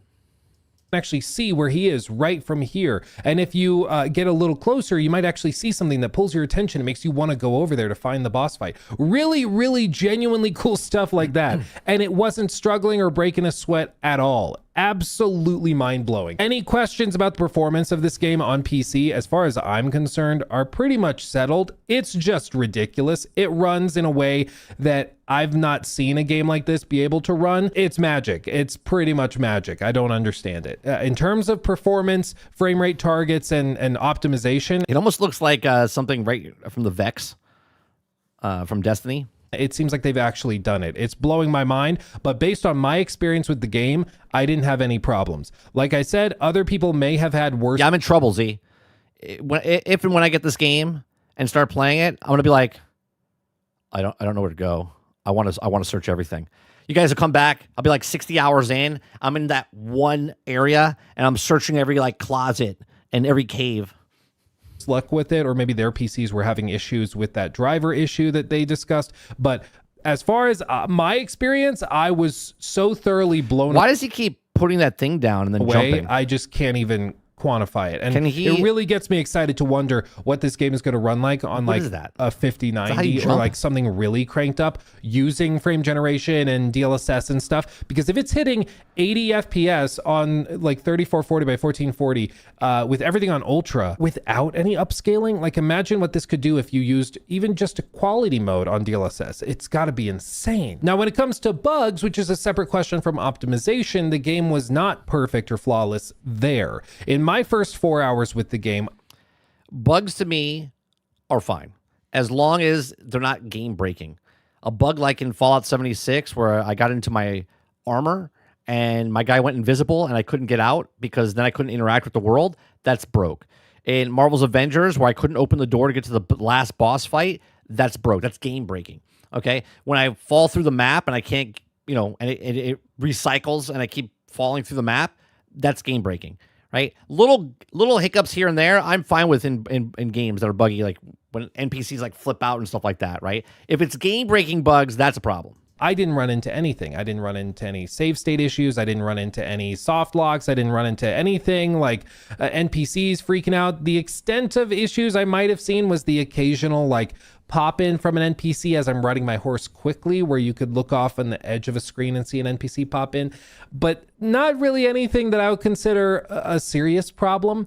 However, in the latter end game section, which was about 2.5 hours, I did run into a few problems there. You see, this is the first Sky Island you go to, so it's a very simple puzzle, but in many of them, they have puzzles like this, which include putting certain objects into certain locations and pushing buttons and connecting circuits and stuff like that. It's kind of cool. Okay. But in the end game save that I was given, I did run into a problem where certain buttons would not register as being pressed even when you did press them. And this was verified by one of the devs that was. That's true, Bloop.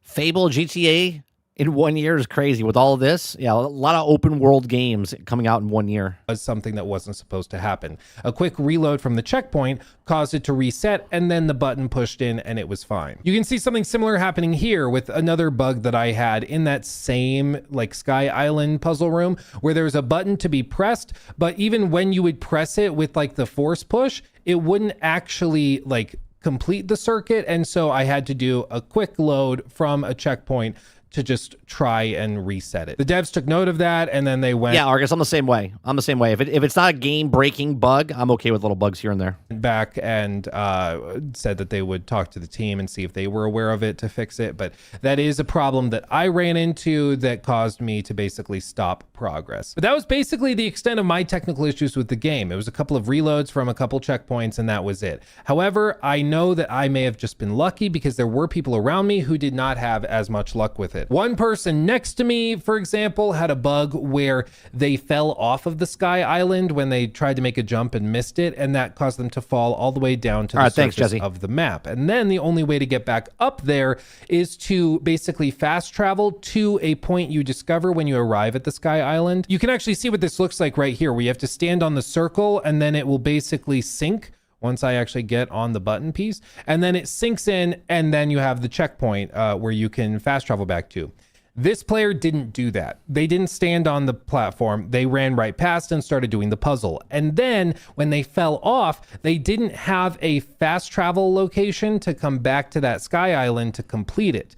Problem is, the way they got up to the Sky Island was by taking like a ride on a certain platform. I'll just keep it vague, but that platform had traveled up to the Sky Island and didn't reset when they fell down to the ground, meaning they just didn't have a way to get back up to the Sky Island. They probably did. They just didn't know there was a button or how to recall it, or, you know, because again, you're playing a part. Again, they said they were playing endgame stuff. You didn't know. You played for 4 hours, and then you played endgame. Endgame could take 20 hours, 30 hours, 40 hours, 50 hours. So you might have learned something in those other hours that would have been like, oh, that's easy. It's right here. But you didn't know. So I wouldn't really call that a problem. Do you know what I mean?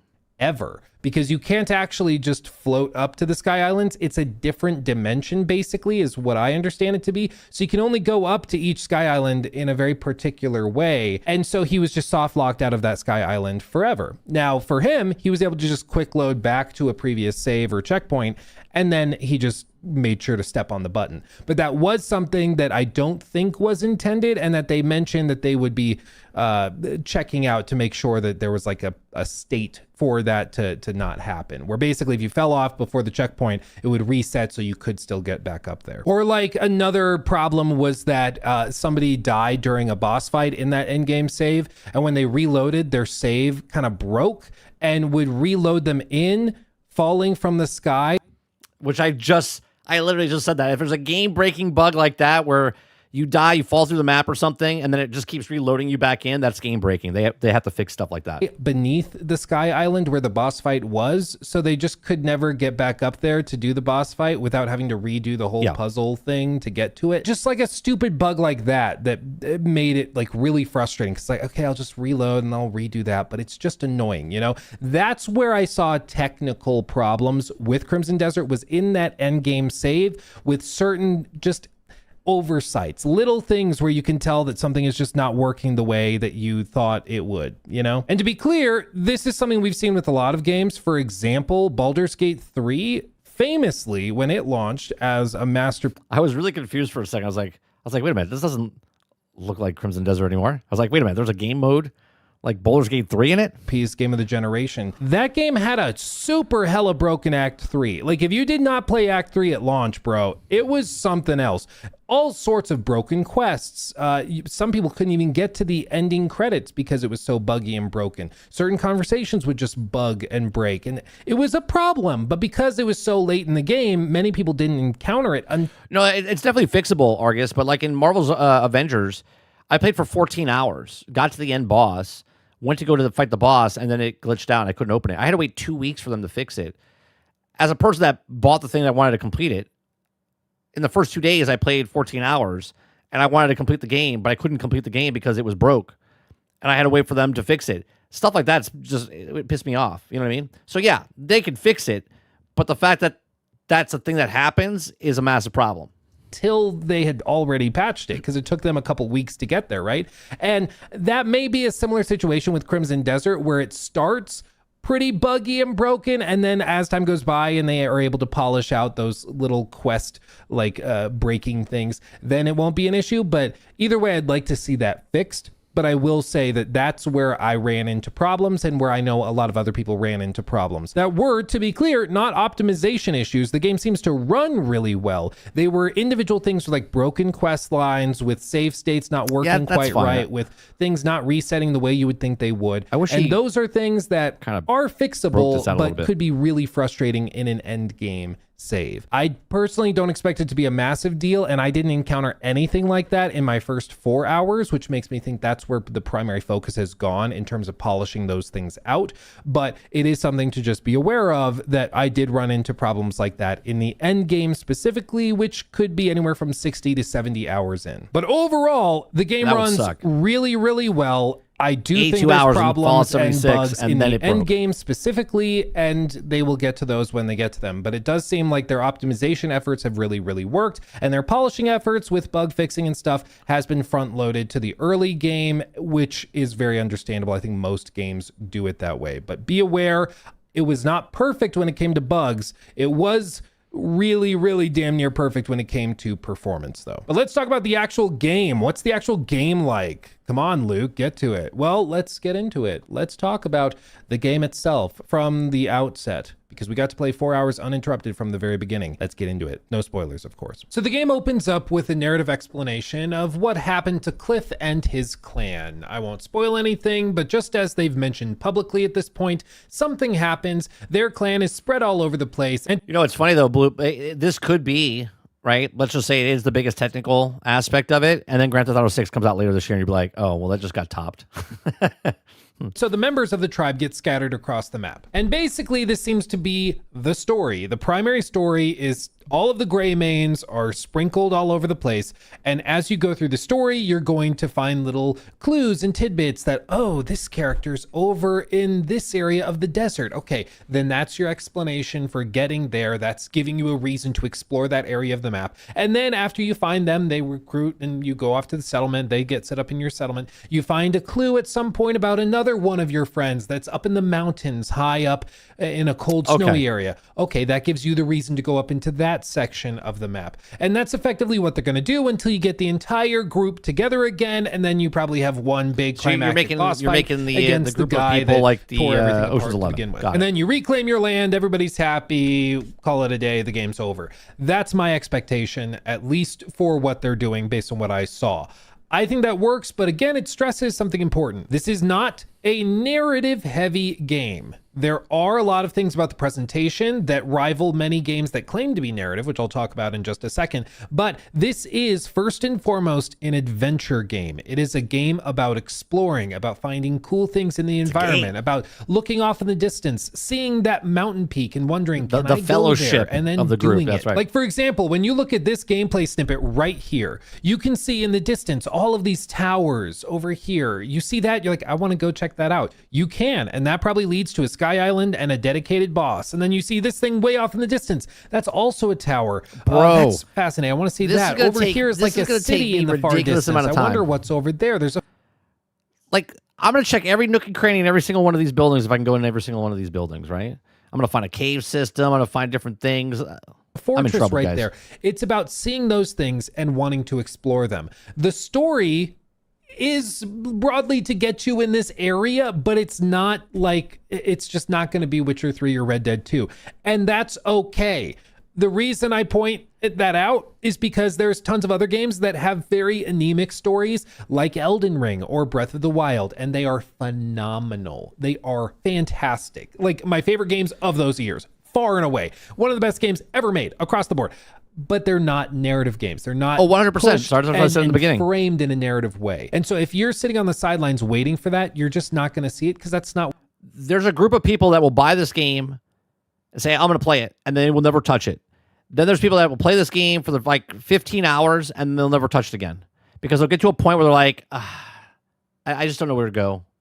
It was just too big. I just don't know what to do. There's a huge portion of people that will buy the game and then never play it again. What this game is. This game is about seeing those cool things and wondering, can I go there? And then exploring and finding it. And it does a damn good job at that. Now, even so, in the first few hours, you'll notice something about the presentation. Every single quest line that I did... Look at the reflection in that helmet, man.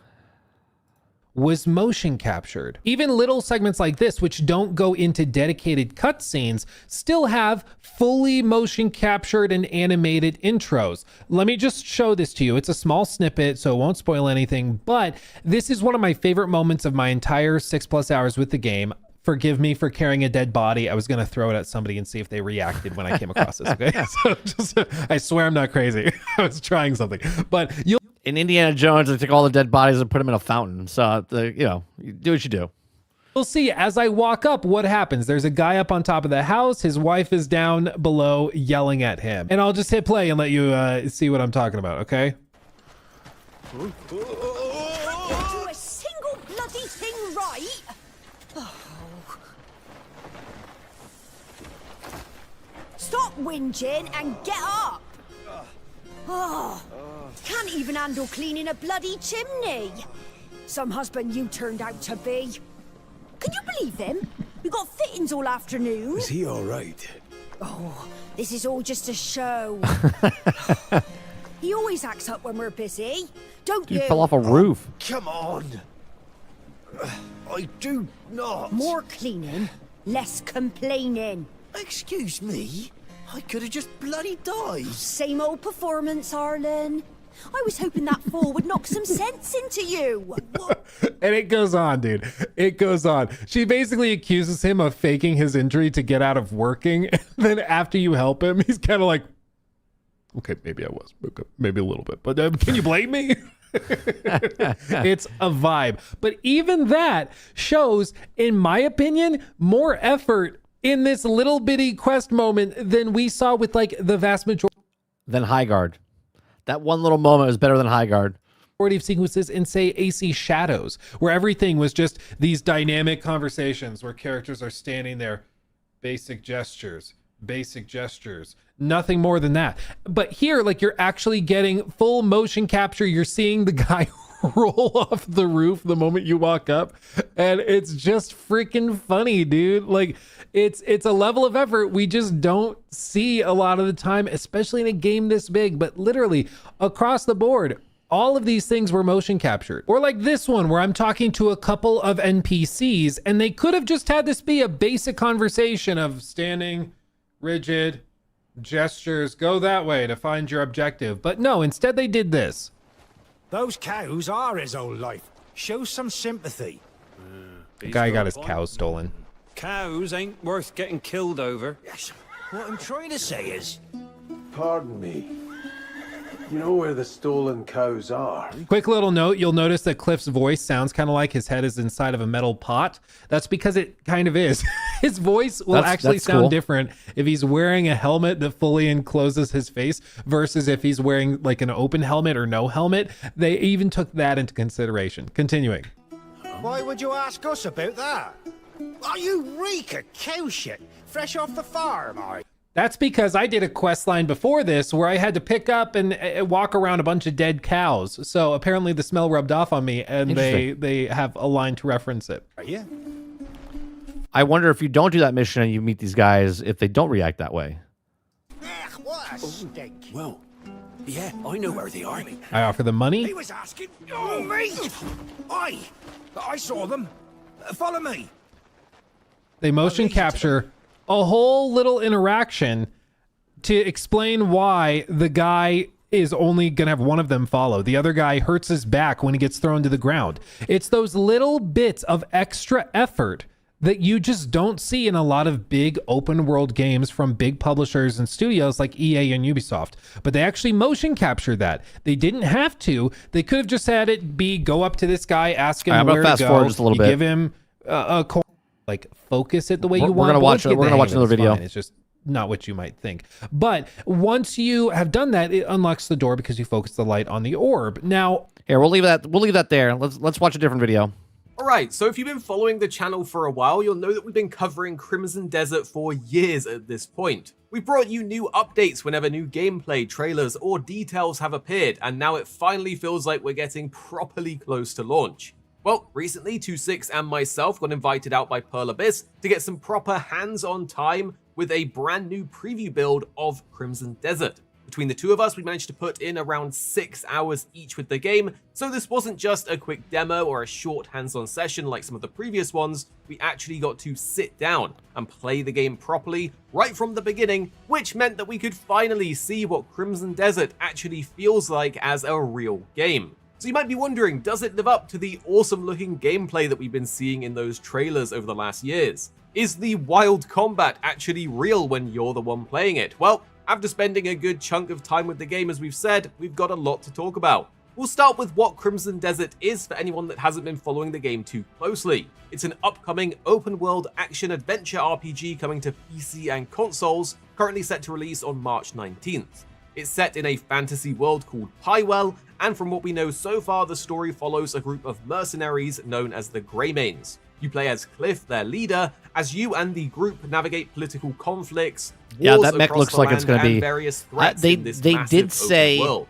But honestly, they did say that the mech Crimson would only be used in certain areas. Like you can't take the mech into like a boss fight. They did say that. Desert is to imagine a blend of several big games and different features all coming together. There's definitely elements that feel reminiscent of Zelda, Tears of the Kingdom, or Breath of the Wild when it comes to the exploration and various other systems. At the same time, there's also clear inspiration from games like The Witcher and Assassin's Creed, particularly in terms of its open world design, its combat, and some of the overall RPG structure that's in there. So it's an interesting mix across different ideas of different games and genres, all blended into something that's carving out its own identity. So during the preview, what we actually got to play was 2 different blocks of gameplay.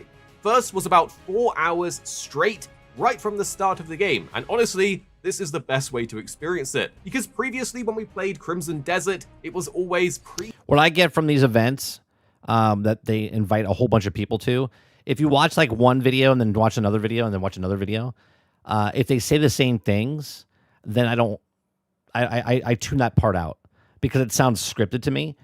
If they start talking about individual things that are happening, that's where I take and go, okay, I take that and make my own mental note for it. Set demos focused on specific boss fights, and in those demos we were loaded with abilities, upgrades, and skills, which meant you never really got a proper sense of how progression worked and just getting to grips with the controls. This time though, we started from scratch, which meant we could learn everything and What's going on, Yellow Stick? Yellow says, hello, Mr. 30. Mr. 30 and Still Gaming. Just want to say I really appreciate your channel and commentary. I learned a lot of upcoming games and news via your streams. Please never stop. If you stop, I might crash out. Thanks. Oh, well, don't worry. I'll be here for a while. abilities gradually Appreciate and it. see how your power kind of grows as you play. This entire section was also capturable as well, which means we can show you footage right from the start of the game and how different systems work. So throughout this video, I'll be showing you gameplay from the preview alongside trailers or some of the overviews where relevant. And we'll have some more deeper dive videos coming very soon covering specific mechanics and systems in more detail. So if you want to see more of the game, definitely... Dude, look at the... So just look at this picture, like this video here. Like these cliffs and stuff, like I want to check these to see if there's anything hidden, like a chest, like I said earlier, like a cave. Like there's so many different places and things that you can Make sure you're see. subscribed, we've got you covered. Now, after those first 4 hours, we then got to access something completely different. We were given 2 hours to play some super endgame save files where basically everything was unlocked. Unfortunately, that section of the game wasn't allowed to be captured, which is a real shame. Now, I played Avowed and I liked Avowed. When people were giving criticism to Avowed saying it doesn't feel like it's alive, I didn't defend it. I was like, yeah, I mean, it's dead. It's not like the other. Look at the game like this compared to like Avowed. I understand that the studios are completely different, the time frame is completely different, and whatnot, how much time they had to work on the game. But when you look at certain things and the world feels alive compared to when it doesn't feel alive. Because honestly, it was probably the coolest part of the entire preview, and we did some crazy things that I know you guys would have loved to see. Now, with that endgame file, we had access to nearly every ability in the game. So when someone gives criticism to like, hey, the game doesn't feel alive, everyone's like, you're just a hater. Just like, you just look at it. Even Star Wars Outlaws did a really good job making it feel like it was alive. The difference it made was huge. The combat flowed incredibly well, everything chained together nicely, and you really started to see how all of the systems in the game would come together once your characters were fully built out. One of the awesome things though was we finally got to ride the dragon. Ever since we first saw it in the trailers, we've wanted... I have a question. Why is he not showing his own footage? This seems like regular replayed footage. To try it ourselves, and yes, it is as ridiculous and enjoyable as it looks. You can literally just fly around on this thing and lay waste to massive groups of enemies and often entire settlements. But going near a town would force you off the mount, which felt a bit disappointing. Honestly, it was extremely powerful, almost absurdly so, but it also makes sense because it was a very late game unlock. Alongside the dragon, we also got to try out the mech suit, which again was just a blast to go around causing chaos. It had missiles, guns, and just crazy. It's because he's talking about endgame stuff. Yeah, but so was Luke when he was talking about the puzzles. That wasn't footage that was given to him. That was his footage. Stuff. It was super strong as well. Another interesting thing in the endgame save was the fact that we could switch between the different playable characters, and the camera would pan up into the sky and then zoom back in, which was pretty cool. Each of the characters also plays very differently. You have Onka, for example, who's like an orc. He plays like a pure berserker or barbarian style of character with big two-handed weapons, and it was a very aggressive playstyle, felt super meaty and satisfying. Our personal favorite on the other side was Damien. I think that's how you pronounce her name. She's much more agile, has a mix of physical and magical abilities. She's very... I wonder how long inside the game before you can switch characters. I mean, I guess it'd be different for everyone. Maybe if I go on a mission and I find her really early on, then I can use her earlier on. Or maybe it's only specific missions. Stylish and combo heavy. And yes, you could launch enemies into the air with that classic Azuna drop style move. It was super satisfying. Altogether, with those additional characters, it really added another layer of cool to the combat and depth, so we were pretty happy with that. In terms of the story though, we did get to experience the opening portion of the game, which focuses on the downfall of the Greymanes. One thing that did surprise us was the quality of some of the voice acting. There are a few performances in there that were pretty solid and did help sell certain scenes. That said, the story itself was maybe one of our biggest concerns during the preview, at least during the opening hours. It felt a bit disjointed. The narrative didn't really ease you into the world in a particularly smooth way, and at times it felt like you were being pulled along from one objective to another. The characters also weren't It sounds like if you want the game for story, you probably shouldn't pick it up. Introduced particularly well early on, so it was quite hard to be invested in them. At some points in the main story, it suddenly shifted into doing things like helping villagers with various tasks, and because of that, the overall pacing felt a bit messy. Now, just asking. Luke said they got to go anywhere in the world and do anything, right? We watched 2 videos so far, and he's showing off the exact same stuff that Luke... Now, obviously, it's a different time of day, so they actually went there. But what's the likelihood that we tell everyone to go anywhere you want in the world, and they both end up at the exact same house where the guy falls off the roof? In these early sections, which is a bit of a shame because it is ultimately a single-player experience, and you do want the narrative to carry some weight. But that being said, the game has... You gotta clean the chimney for the guy. So many other systems and features that really help make up for it. Between the massive world, the exploration, the combat, and the progression systems, I'm sorry, are you wearing a giant bunny rabbit hat? it feels like Crimson Desert is a game that you're probably going to play for the gameplay, the discovery, and the Oh, you mean the gameplay in games? Cool. freedom of it, rather than just the story experience itself. So let's move on to the gameplay, because one of the first things we noticed was the controls felt a little unusual. There was quite a lot of multiple button inputs and certain abilities being mapped in ways that felt a bit awkward to get to grips with at first. There also seemed to be a bit of input delay in various situations when using a controller. This could have been a preview thing or the setup they had, I'm not quite sure. But I did switch over to mouse and keyboard and things felt noticeably smoother there, even though they did this. Well, that's not good if the controller felt sluggish. Claim that it's a QA older. I understand it's a controller for PC, like whatever controller they were using, but that could be another problem with console, right? Version and not fully polished yet for the mouse and keyboard controls. To me, it felt more responsive and you had much more precise control overall. That is, once you got used to the very large number of inputs and keys the control scheme actually uses on the keyboard. Now, the combat is probably one of the strongest aspects of Crimson Desert. Everything you've that's good. Combat in a game, very good. Seen in the trailers is actually real. You can genuinely chain together these ridiculous combos, throw enemies around, and even perform those pseudo WWE style wrestling moves in the middle of combat. Once you started unlocking more abilities as well, the system really opens up, and it feels like the combat system is going to have a very high skill ceiling. I can only imagine the kind of clips and montages that people are going to create when this game launches. Clothesline. Now, even after several hours of gameplay, it never really started to feel repetitive. And that is helped a lot by the fact that each character has their own skill tree, moveset. This looks like my gameplay. It's like when Adamfall, like the whole town was after us. Weapons and abilities. The skill trees themselves are also very expansive. You can unlock things like new moves, magic abilities, even traversal mechanics like Spider-Man web swinging. Each character, as I said, has their own full skill tree. Each node within that That's who I want to play the most, Water. I want to play the barbarian guy. Skill tree has additional upgrades layered on top, so the progression system actually goes pretty deep. And as said before, once you have everything unlocked, the power spike is massive. The climbing system was also another highlight in the gameplay. You can basically parkour and climb almost anything in the environment. It uses a stamina draining system similar to Zelda games. Oh no. Anyone that's playing Marathon won't like this if they don't like the heat system. Gear also has a surprising amount of depth. You can upgrade things at vendors, socket in Abyss gear into slots to enhance stats and unlock perks, and there's even Abyss cores that grant special abilities. On top of that, there is some customization later in the game.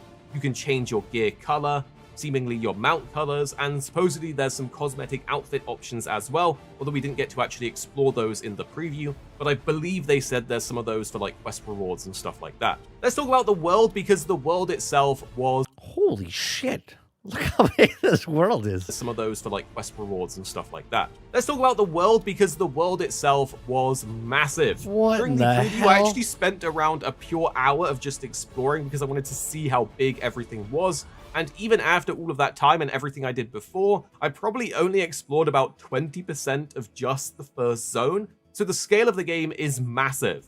There's also lots of things scattered out in the world. There's gathering spots, insects, flowers to pick up, mining nodes to crack, fishing areas in any body of water. You guys see that waterfall, right? There's something behind it.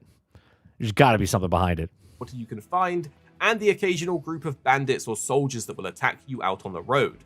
There are other activities as well, like camps to clear out, settlements to reclaim, and stuff like that. But even with all of those things, some parts of the world did still feel a little sparse compared to other open world games. Between major towns and settlements, there wasn't a huge number of dynamic events or random encounters happening. We also didn't see many side quests appearing outside of the main towns as well. However, it is worth mentioning that this was a preview build where we were using a specific save and locked to a specific region, so it's possible that some systems weren't fully active yet. Now, even though some of these areas did feel quieter as you were... What happened there? Like a sinkhole happened there. Traveling through, almost everything you would come across. It's a Sarlacc pit. across was interactive in some way. There's still lots of cool things to Bro, discover. yes. Look at that. Get to crystal explore. mines and other things if you go looking for them. So overall, the world does actually encourage exploration quite a lot. Let's talk performance and graphics, because we played the preview on PC, And while Pearl Abyss didn't tell us the exact specs of the machines we were using, the game was running on native 4K at around 60 So when your stamina runs out, you just free fall. Actually very impressive, so make sure you're high enough to get your stamina back. They weren't using DLSS, FSR, or anything like. What just happened there? Considering, and I checked, they weren't using DLSS, FSR, or anything like that for those upscaling technologies. However, 2.6 did run into a few bugs and crashes during his session, but I personally didn't, and I didn't crash once either. So we had slightly different experiences there, and I think it's possible that something was going on with his. So was he sitting next to Luke's? Like, was Luke here? This guy was here, and then someone was between them, and they're both telling the same story of the guy. Machine rather than the actual game, because it didn't seem like other people had those issues either. There was, however, a bit of stuttering here and there, but the overall performance was pretty solid for a preview build. Visually as well, the game just looks fantastic. The environments, the landscapes, the overall world design, it's really impressive, it's a world you want to get lost in, and it looks good. We I thought also Hogwarts asked was pretty several good. times about PlayStation 5 Story was and pretty console performance. We know you guys are interested. Wasn't great. But unfortunately, the devs were not able to give us any details yet. So right now, we simply don't know how the console versions will perform. So after spending around 6 hours each with the game, the big takeaway is yes, Crimson Desert is real. All of that wild stuff you've seen in the trailers actually exists in the game. You can ride dragons, you can slam enemies with ridiculous wrestling moves, you can pilot the mech, you can switch between characters and pull off You gotta break in the horse, Jesus. crazy combos. All of it works really surprisingly well when you're playing it too. But the biggest weakness right now seems to be the story, at least in the opening hours. The way it introduces the character and moves the narrative forward feels a little messy, but it's still early days, so maybe that improves later on. But overall, we've had a lot of fun playing it. The world is huge, the combat is genuinely exciting. Well, there's that thing that moves you up to the island to play, and it feels like something you could easily sink a massive amount of time into, just exploring and experimenting with the different systems in the game. So from this preview, Crimson Desert is shaping up to be a game that I think people will probably play for the gameplay, the exploration, and the freedom, rather than just the story. And trust me, imagine playing a game for gameplay, though. Of course, that's why people want to play games, right? I understand there's people that like story, but gameplay is why people play most games. there's still a lot of hours you could sink in there. Honestly, if the final game delivers on its potential... Because if the gameplay sucks, if the moment-to-moment gameplay sucks, it doesn't matter if the story is a 10 out of 10. It doesn't. Because if you don't enjoy playing what's in between the story, then there's no reason to play the game. It could end up being a very memorable and classic open-world RPG that could go down as a really solid game. We'll have to wait and see when the full game comes out. Of course, we're hoping to do a full review for you guys when the full game does release, so make sure you're subscribed down below to stay up to date, and drop a like if you enjoy. All right, who's the next person you guys want me to watch? You guys were saying a couple people. I've got... no. I got IGN here, but we don't have to watch IGN. What's another guy you want me to watch?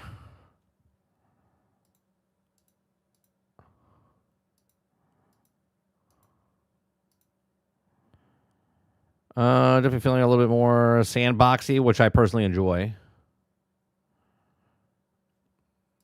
Let me see what else we got.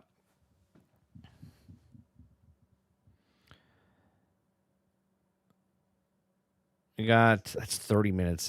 I would like shorter ones. If there's a long one, IGN's not credible. Okay, Skill Up. Skill Up is pretty long though, right?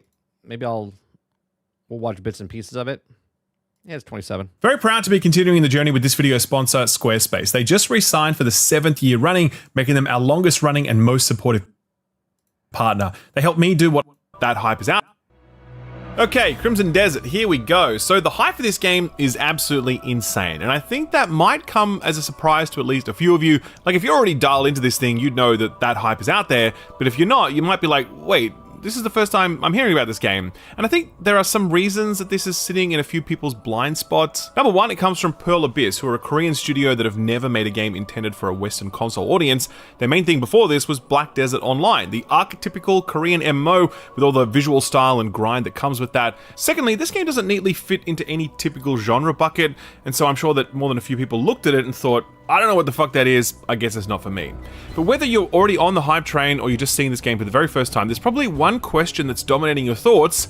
Is this game real? Can you really fly a dragon and a mech? Can a game really be this big and look this good? Sure, the combat looks flashy, but does it actually play well? Is this Zelda Sky Isle stuff that they got going on here just a lazy copy and paste of a world design element, or does it actually fit here? And is it additive to the experience in some way? And look, presupposing that this game is real, the more important question naturally follows, is it Who cares good, about you, or is it Eclipse? simply I'm watching too good to be it. true? I'm seeing it just fine. Well, I played roughly 6 hours of this game recently at an event hosted by Pearl Abyss, and I can tell you that after that length of time playing the game, I'm definitely able to answer one of those questions, but I'm not quite yet ready to answer the second. I can tell you that this game is definitely real, 100%. You see these visuals?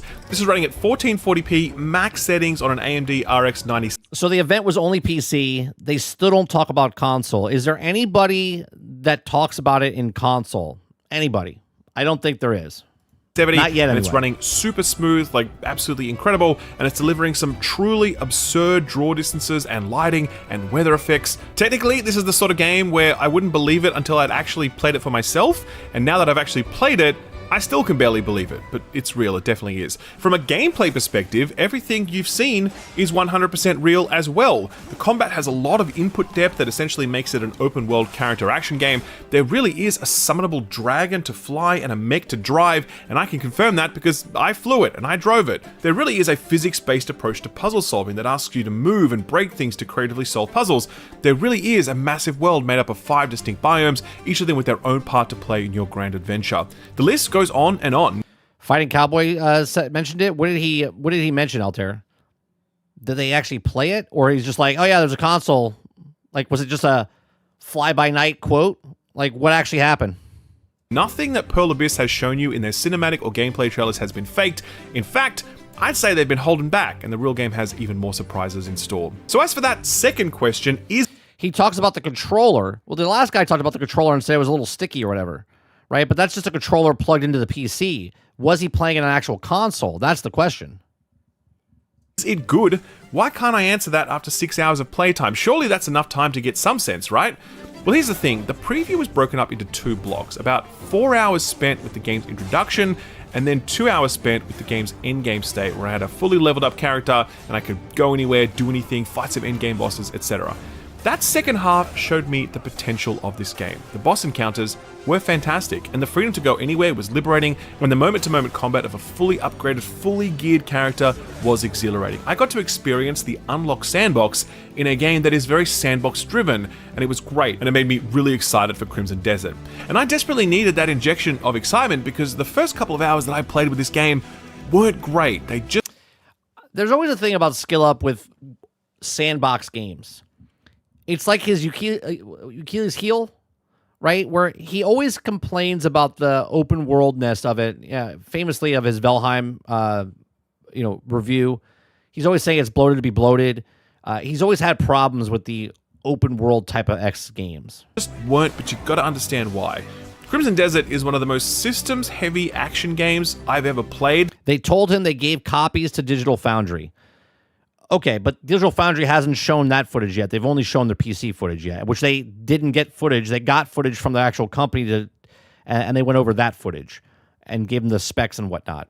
With possibly the most complex control scheme I've ever experienced in an action game, that naturally creates a gigantic learning curve as you are constantly being introduced to new systems and new abilities and new control scheme elements for 4 hours straight. It's impossible to hold it all in your head, and so that creates a lot of frustration early on. But coupled with that is the fact that many of the things that the game wants you to do in that opening window are really poorly explained, either because they expect you to remember everything you've already been told, when that's basically impossible, or because the objectives... I'm sorry. Did you say it's impossible to learn everything he just taught you? Okay. Themselves are just unclear. I'll put it this way. I did this preview with a number of other media and content creators, and there were Pearl Abyss staff hovering around us to help us out when we got stuck. They constantly had to stand over people's shoulders pointing out the solutions to problems so that we could keep progressing. Yeah, because they know most of you guys are game journalists, and you don't know how to get past the tutorial. I'm not saying skill up, but that's why they have people hovering over people. They're like, you okay?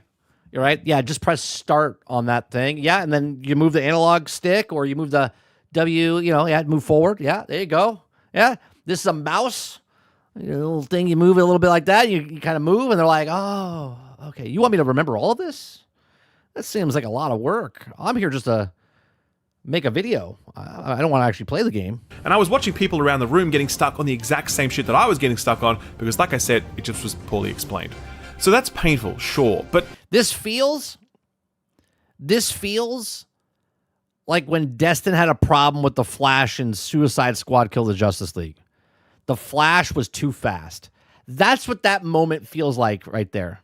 This game is so ambitious with everything that it's aiming for, I think it would be really unfair to judge it on the basis of a poor onboarding experience. The voice acting is superb. The visuals are absurd, the scope is gigantic, the combat is rich, the breadth of the gameplay on offer from puzzle solving to exploration to crafting is vast.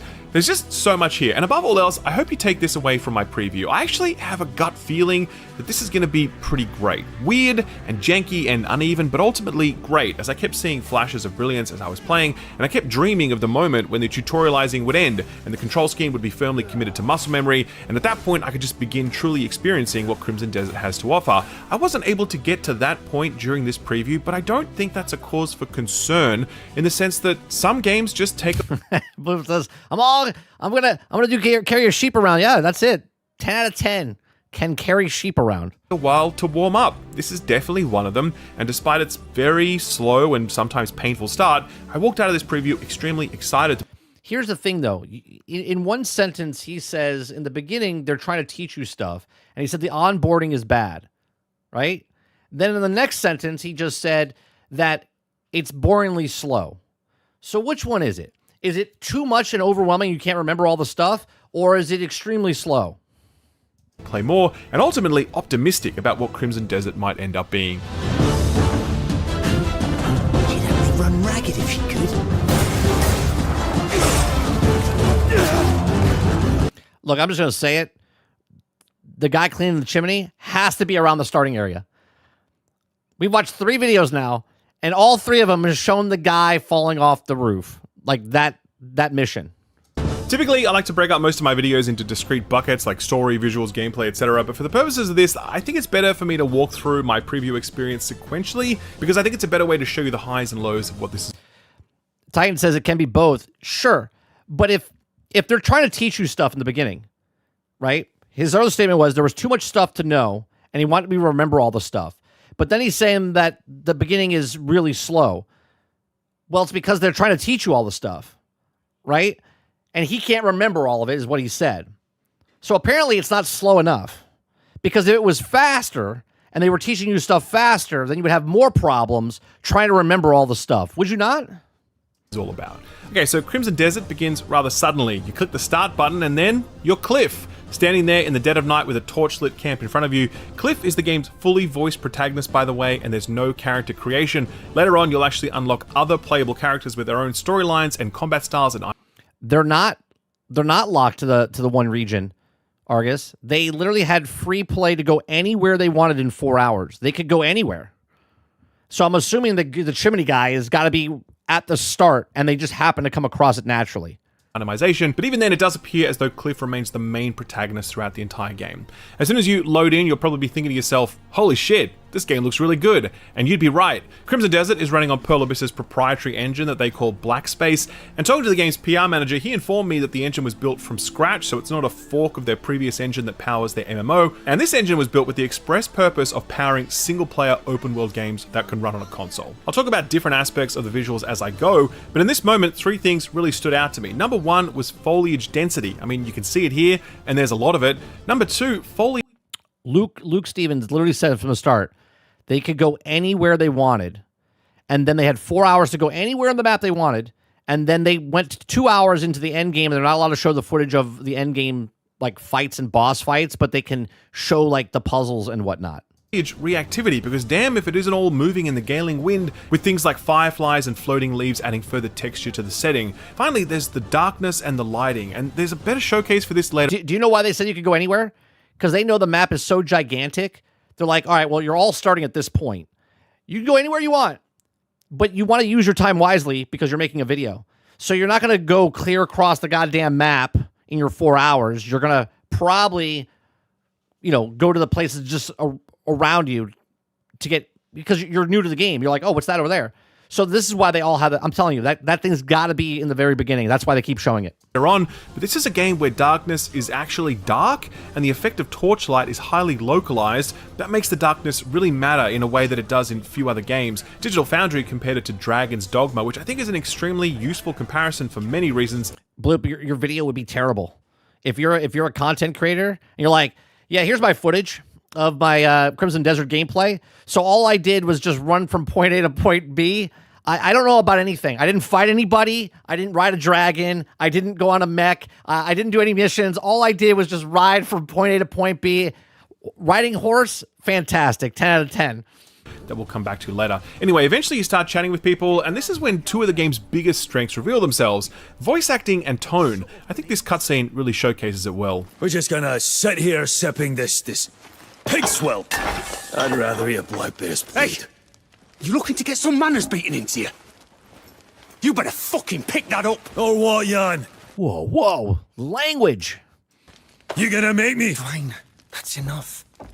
Forget it. So a few things here. Number one, pretty good voice acting, huh? They're clearly going for a very Western fantasy vibe, and they've got voice actors that feel like they've been pulled straight out of Game of Thrones. And then there's the tone. It's earnest, self-serious, adult, nothing remotely PG here. The scene really pulled me in, to be honest, and most of the scenes I saw throughout my playthrough maintained a similar tone, at least when we're on the ground. Soon after that, we're attacked, and Cliff and his Greymane clansmen are in a fight for survival. It's here that I got the first taste of combat, and the basic... Well, it looks like you could tame a horse. I'm going to assume that you could buy a horse as well, because they did say there was markets, and there's different prices per day and per week, or whatever that happens inside the game.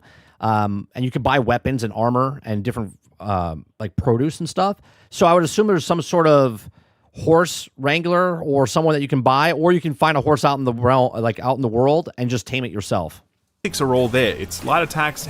I don't know if you could buy one, but it seems like so much detail in the game, basically, is what I'm saying, that you could probably buy a horse. Heavy attacks, special attacks using button combos, dodges, parries, etc. It's a real power fantasy in the sense that the enemies you're fighting don't pose too much of a threat on their own, but there's a lot of them, and they rag... You're going to carry a sheep across the entire map. You're going to carry a sheep across the entire map, and then when you get there, you're going to get a horse. Be like, yeah, you wouldn't be invited to actual events. Your channel would be amazing because you do absurd things, but going to an event would be a complete waste of your time because you're not doing anything in the actual game that they want you to promote. All around when you hit them with a heavy attack, and it's all built towards letting you deal damage rather than constantly being on the defensive. The combat model evolves significantly later in the game, but from what I can tell, it's less about enemies becoming more dangerous and more about you becoming more dangerous, with really advanced inputs and combos that allow you to do some pretty crazy stuff. Anyway, despite Cliff's best efforts, the battle doesn't exactly go his way. What's that? Got something to say? Give Gian my regards. Titan. I don't have a boo. I don't have a boo. So I'm gonna give you a cheer. I'm gonna give you a cheer. That would be a bad run. Yeah, bad run. Very good. So Cliff is KIA. That's the end of him, right? Oh, what? He suddenly awakens in a set of weird stone ruins? Guess there's more to his story. This is the first time you encounter the Abyss architecture, which is essentially the Sky Isle stuff from Tears of the Kingdom. Sits in the sky, and it looks the same, and it's basically all puzzles, but we'll talk more about it later. For now, we start to learn about traversal in the game, and it's here that we meet one of the first... But why do I want to do the puzzles? What does the puzzles give me? Does it give me something that's very unique and powerful? Because if so, that's the first place I'm going. Curious quirks in the control scheme. You can just press square to jump in this game like any other, but holding the L1 button when your weapon is sheathed brings up a cursor that you can use to precisely target something in the game world. If you're using it in town, you might use it to target an item on a table you want to pick up or a specific NPC you want to chat to. Here, you can use it to precisely target where you want Cliff to jump. Okay. So this is the first example of Crimson Desert doing something and me thinking to myself, did you need to do that? Like if the movement and jumping models were naturally more sticky and guided you to likely destinations automatically, you wouldn't need this. I'm going to assume the only reason this is in the game, again, I don't know, just looking at it for the 3 seconds that we saw it in Luke Stevens and then here, is that it was probably too hard for people to jump because it's in third person. And there's always people that have a problem with depth of perception, and they probably fell off the aisles and stuff like that. So like, what about if we put a marker so we know exactly where you're landing so people don't get frustrated, so people can actually finish the puzzles? I'm going to assume something along the lines of that happened in the development process. And that might be an upgrade, because I found this targeting thing to be extremely unreliable in later sections where I was targeting areas that were clearly jumpable, but the game just wouldn't let me do it. You can't just jump? Just jump. You can't anyway, jump? after that we do some climbing. You can see the stamina bar here, very Breath of the Wild in the way that it functions. Soon after that, we get to another curious system, and an example of how confusing some of the puzzle feedback is. I approach this area, and to progress, I need to reflect light at this stone above the door. I get a prompt explaining to me that I have to press L1 and R1 to start the reflection process, and then I need to press L1 to actually focus the beam. And it's like, why couldn't I have just continued to hold L1 and R1? Why did I need another button press? And so I kind of struggled with this because I was still holding R1 while pressing L1 again, and that didn't... Well, no, it says it right there, Skill Up. It literally says it. Right? To activate it, press L1, R1. Right? To start reflecting the light. Then hold L1, meaning you have to let go of R1 to focus it. Focusing your beam at the target by holding L1 to open the locked door. Right? It's telling you, activate, hold, activate, hold, right? Like, this is a bit nitpicking, I have to say, because it literally says it on the screen what to do, and listen to what he said. And then I need to press L1 to actually focus the beam. Yeah. And it's like, why couldn't I have just continued to hold L1 and R1? Why did I need another button press? And so I kind of struggled with this because I was still... Because you have to activate it. Because it's activated, and if you let go, it doesn't know you're pressing, so you have to let go and press it again. Holding R1 while pressing L1 again, and that didn't work. It's too much work. Eventually, I figured it out, and I could see the stone change color, but the door wasn't opening, and I was like, what am I doing wrong here? Eventually, the Pearl Abyss person standing over my shoulder took pity on me, and he's like, no, you need to leave it on the stone door for longer, which was unclear because the game wasn't really... Well, I don't know if that's unheard of, because when we watched Luke Stevens' video, and he said the checkpoint, when you walked over the checkpoint, he said you had to stand there a little bit. And that checkpoint looks exactly like the same on the door. And you had to stand there for a little bit, and then it sunk in. And this is doing the exact same thing. Giving me a lot of visual feedback that that's what I needed to do. And there's things moving on... There's standing over my things shoulder, lighting took up pity on on the me, door. and he's like, no, you need to leave it on the stone door for longer, which was unclear. Like, it moved, the locks moved in when he sat there for just 2 seconds. Because the game wasn't really giving me a lot of visual feedback that it was giving you visual feedback. That's what I needed to do. And look, I know this sounds really nitpicky. It is nitpicky. I get it, for sure, but it is an example of something that continued to happen throughout my playthrough. An unclear control scheme. This is when you need a NPC character with you to be like, hey, you got to keep it there for just a little longer. Did you try to keep it on the door longer? You got to hold up the thing. Maybe you should pull that lever. Maybe you should. We have gone so mush in the brain, right? Everybody knows you check behind waterfalls and you look at the crack in the wall because there's a hidden doorway there. Everybody knows this if you've played video games. In support of an unclear game system that's being used to solve an unclear puzzle. And not for nothing, but I didn't end up using this light reflection thing in any other puzzle solving throughout the rest of my 6-hour playthrough, so I gotta wonder how essential this game system is, a question we will definitely come back to about other things later on. I then get introduced to my lantern, which is an essential piece of kit because it not only lights up spaces, but shining it on certain things will reveal some of their secrets, like the flow of power through these cables, or later on the location of important pickup items. After that, I'm then mysteriously reconstituted and return to the land of the living. Greymane? Lost in thought again? Why don't we go inside? In this new setting, we can appreciate Crimson Desert's beauty in a whole new light. Literally, daylight. You can see the draw distances allowing a clear view of the town in the background. You can see the glorious, vibrant use of color. You can see the vegetation remains as thick and as responsive as before, and you can see how much detail exists in man-made structures like this cabin and its surrounding camp. It's crazy how good this game looks. Roic, let me tell you something. People would lose their mind today if they made a game like Zelda back in the day.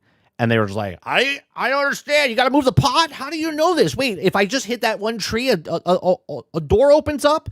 They would be so confused. honestly, and it only got more impressive as we pressed on, because soon after that we got on horseback, and I mean, just take a look at this. The view from the bridge is absolutely breathtaking. It'd be a shame to just hurry past. Let's take it slow.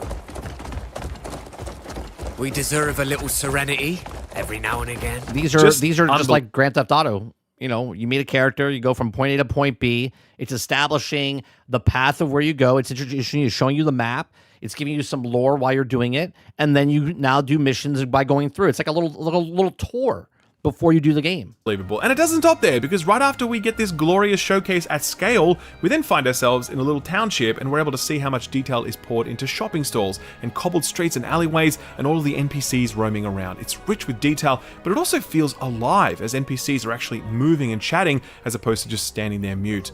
My goal at this point is to reach the tavern, and it's here that Crimson Desert starts doing that thing it continued to do throughout the rest of my playthrough, updating quest objectives without characters or things in the game telling me, so the only way I can progress is by following the quest text and minimap. Like here I reach the tavern like I've been told to do, and I'm looking around for who I should talk to, and I'm going upstairs and I'm talking to every NPC. Turns out the game updated my objective, and now I needed to go outside the tavern to talk. Okay, hold on. I want to see what it says here. Okay. So he's running Quest objectives. Okay. So it says look around the tavern. So you go to the tavern. Characters or things in the game telling me. So the only way I can progress is by following the quest text and minimap. Like here I reach the tavern like I've been told to. Now it changed right there. Try arm wrestling. It says right there. Try arm wrestling. It's teaching you, okay, this is the tavern. And now that you're in the tavern, these are the things you could do. All right, so try arm wrestling. And I'm looking around for who I should talk to, and I'm going upstairs and I'm talking. The guy that's sitting at the table that says arm wrestling, like right there. Here I reach He's right the tavern there, like sitting I've been at the table. Arm wrestling. Told to do, and I'm looking around for who I should talk to, and I'm going upstairs and I'm talking to every NPC. Try arm wrestling. The game updated my objective. Give a coin to the old beggar. Okay? And now so you got to look around to go outside for the an tavern old beggar to talk to a beggar on the street. Yeah. It's not like there was someone in the tavern being like, "Hey, I saw someone out." God forbid.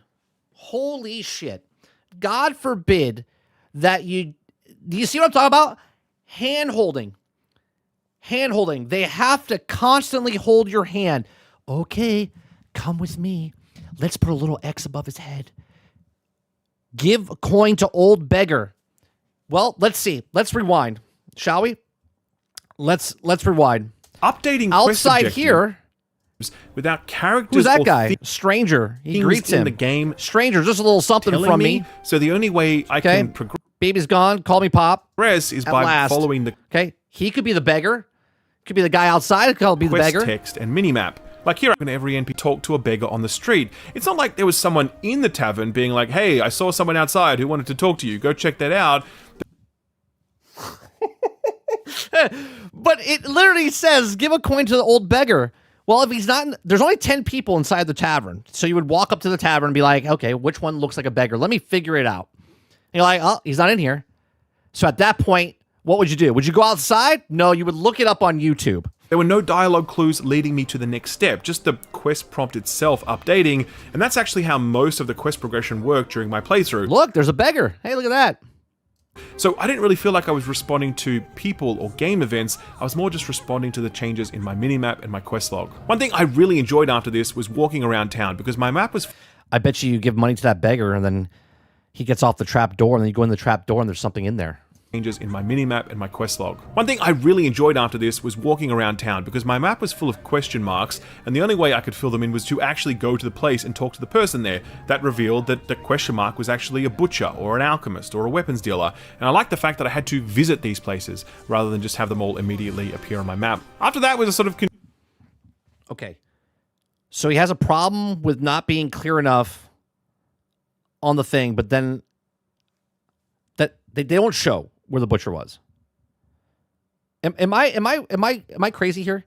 He's upset that it wasn't clearly enough, even though it was written on the screen where to go, but it didn't tell him where the beggar was.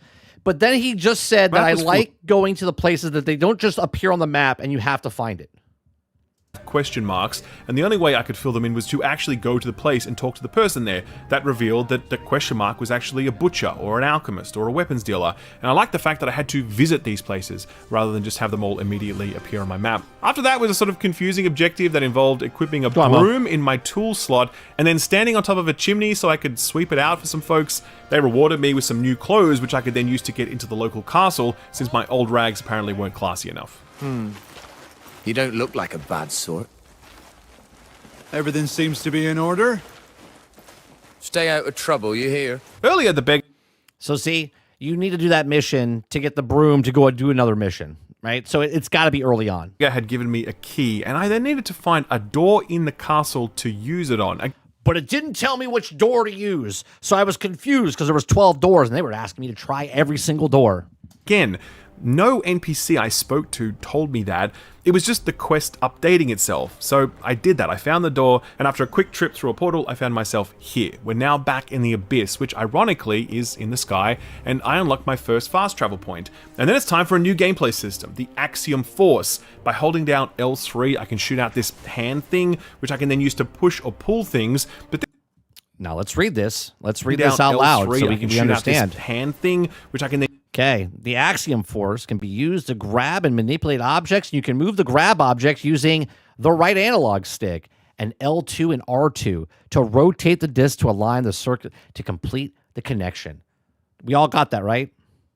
X, X, X. How do I do this? Push or pull things, but this thing is quite tricky to use because it's very physics-based in that if you're not standing in the right spot when you try to pull or push something, it won't work. So it's a combination of positioning your character and grappling at the right point and then using the correct input commands to get it to do what you want it to do. I'm sure eventually this will be second nature, but at first it's definitely tricky.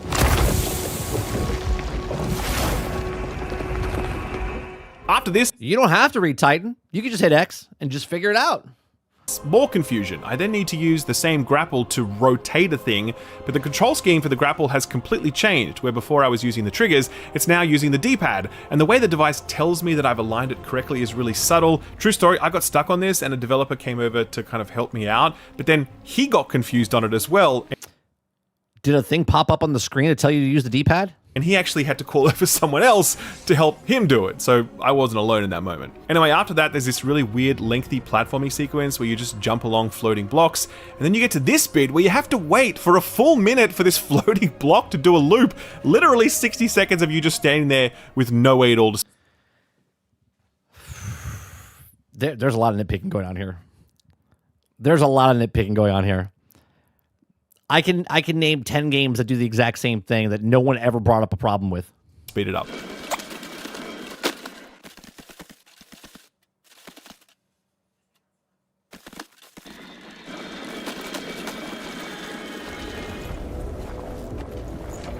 And when you do that, there's another floating block after that that makes you do the exact same thing. I'm like... You literally do stuff like this in Destiny. What is going on here? Am I doing something wrong? So you have to literally wait for ships to appear and then do a jumping puzzle. Like, what the fuck are we talking about? After that, more floating blocks and then a puzzle. I first needed to grab and move some blocks, and then I had to move this metal cover onto something. Here's the greatest part of all of this, right? If you don't want to do any of this, you probably don't have to do it. When I do that, it's only kind of floating in front of where it needs to go, and then I learn a new ability called Force Palm, which I use to smack it into place. The puzzle then tells me to activate the Abyss power supply without telling me what that is, and I'm super confused at this point because... Okay, my brain's just different. I get it. Not everyone understands things. Okay. But... as you do this, combine the Abyss with the sphere, in front of where it needs to go. Okay, now and then I learned a new ability we're not playing it here. Called Force So now Palm, you walk up to it. It's got cables attached to the actual chip, like a computer. Smack it into place. So the computer chip gets slapped in. It's got wires, literally coming from the actual device itself. The puzzle then tells which you me would to then activate follow the Abyss power supply. I don't know what the power supply is. Without well, do you think the power supply is the thing where the wires are going to? telling me what that is, and I'm super confused at this point because I can see something that looks like a door that's not powered up, but when I force palm it, nothing happens. So I'm running around for ages trying to figure this out, like looking at everything, jumping on things, force punching stuff. Eventually, a developer comes up to me and he's like, "Oh, you have to climb onto that wall and then force palm the panel when you're hanging on it." And I'm like, how the fuck would I have known to do that? I spoke to other people playing. Well, theoretically, you would look at it and go, well, I just learned this brand new push. So maybe I should do everything that I've learned so far, right? I got the grapple, I've got the push. At lunch, and we're all like, yo, they need to fix that shit because your average player is not getting through that puzzle without a trip to YouTube. After that, I met this... They're going to do that anyway. Let's be honest. They're going to do that anyway. Witch lady who is definitely rocking some very classically inspired getup, and then seemingly out of nowhere, she's like, "Here, take these wings." A little confused but willing to go with it, Cliff takes a leap of faith.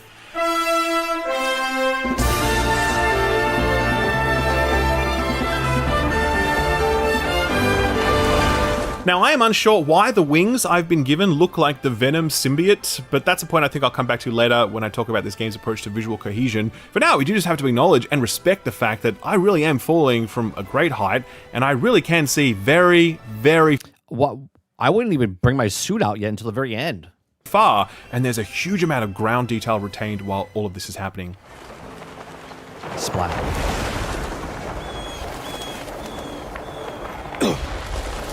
Like, come on, that's just incredible. Zelda did the same sort of thing, but with nowhere near the... But you had to wait to get all the way down to the ground.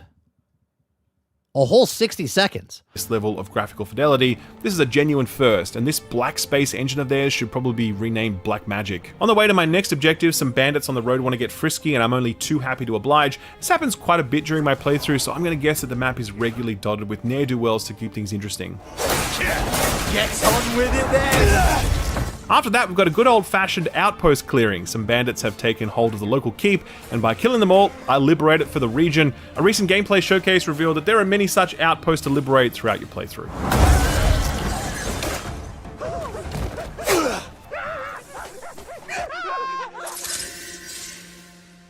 It's here I learn I can light the tip of an arrow to use it to burn things, and after that, the game starts to take a very confusing turn. So...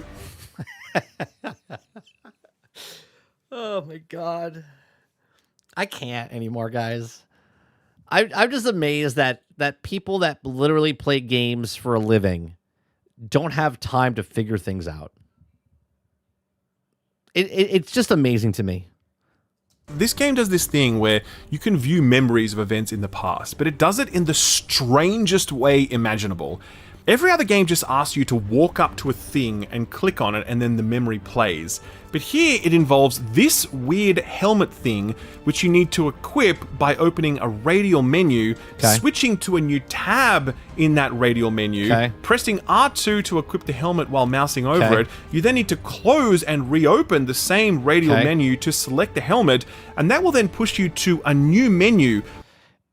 It looks like if you want to deal with this, you can. If you don't want to integrate with this, you don't have to. You just don't put the helmet on.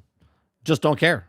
Where the complete collection of memories, both obtained and unobtained, is visible, and they're divided into certain menus and submenus, and man, it's a total mess in there, and it only gets worse later on because more menu categories get added, and later on you'll also need to shine your lamp on potential memories to unlock the full memory, and man... There's no difference than doing what we did in Hogwarts Legacy, where you're constantly doing this to see if you can find the books and the scripts and everything else. And it's bad. It's easily the most egregious example of Crimson Desert piling on needless complexity, with the result being a belabored control scheme, unnecessary menus, and a confusing experience. Like, it really could have just had a clickable thing, trigger a cutscene, and nothing would have been lost. They probably couldn't do that. Do you know why? Because they have so many fucking different systems in the game, where if I press X, now I'm using the grapple hook. Or if I'm using this, I'm doing something else. And everything was taken, so they were probably just like, all right, to add this... Not everyone does these. They probably did research and said not everyone integrates with this type of stuff or looks at the memories. So this will be for the people that want to know more about the memories. So if you find the memory thing, you can put it on and go, okay, I'm gonna put it on and see what I can find. If you don't want to engage with that, you probably don't have to do it at all. Right after that, I unlocked this force lift thingy, which I didn't get to use too much of during the demo. And after that, we settle into the major quest line, which is actually just a bunch of side quest feeling activities. One dude just had his cow stolen and he... I mean, side quests were the best things in Starfield. Wants you to find it. Spoiler alert, bandits took it. Another dude has his cart or something stolen. Spoiler alert, bandits took it. Finally, a little boy lost his precious sheep and he wants you to... What would you want to take it?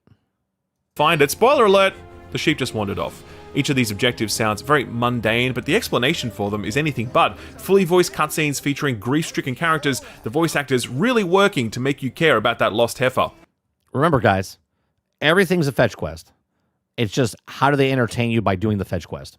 My home has been blasted to splinters, bits here and there. And then bandits took every last one of my cows.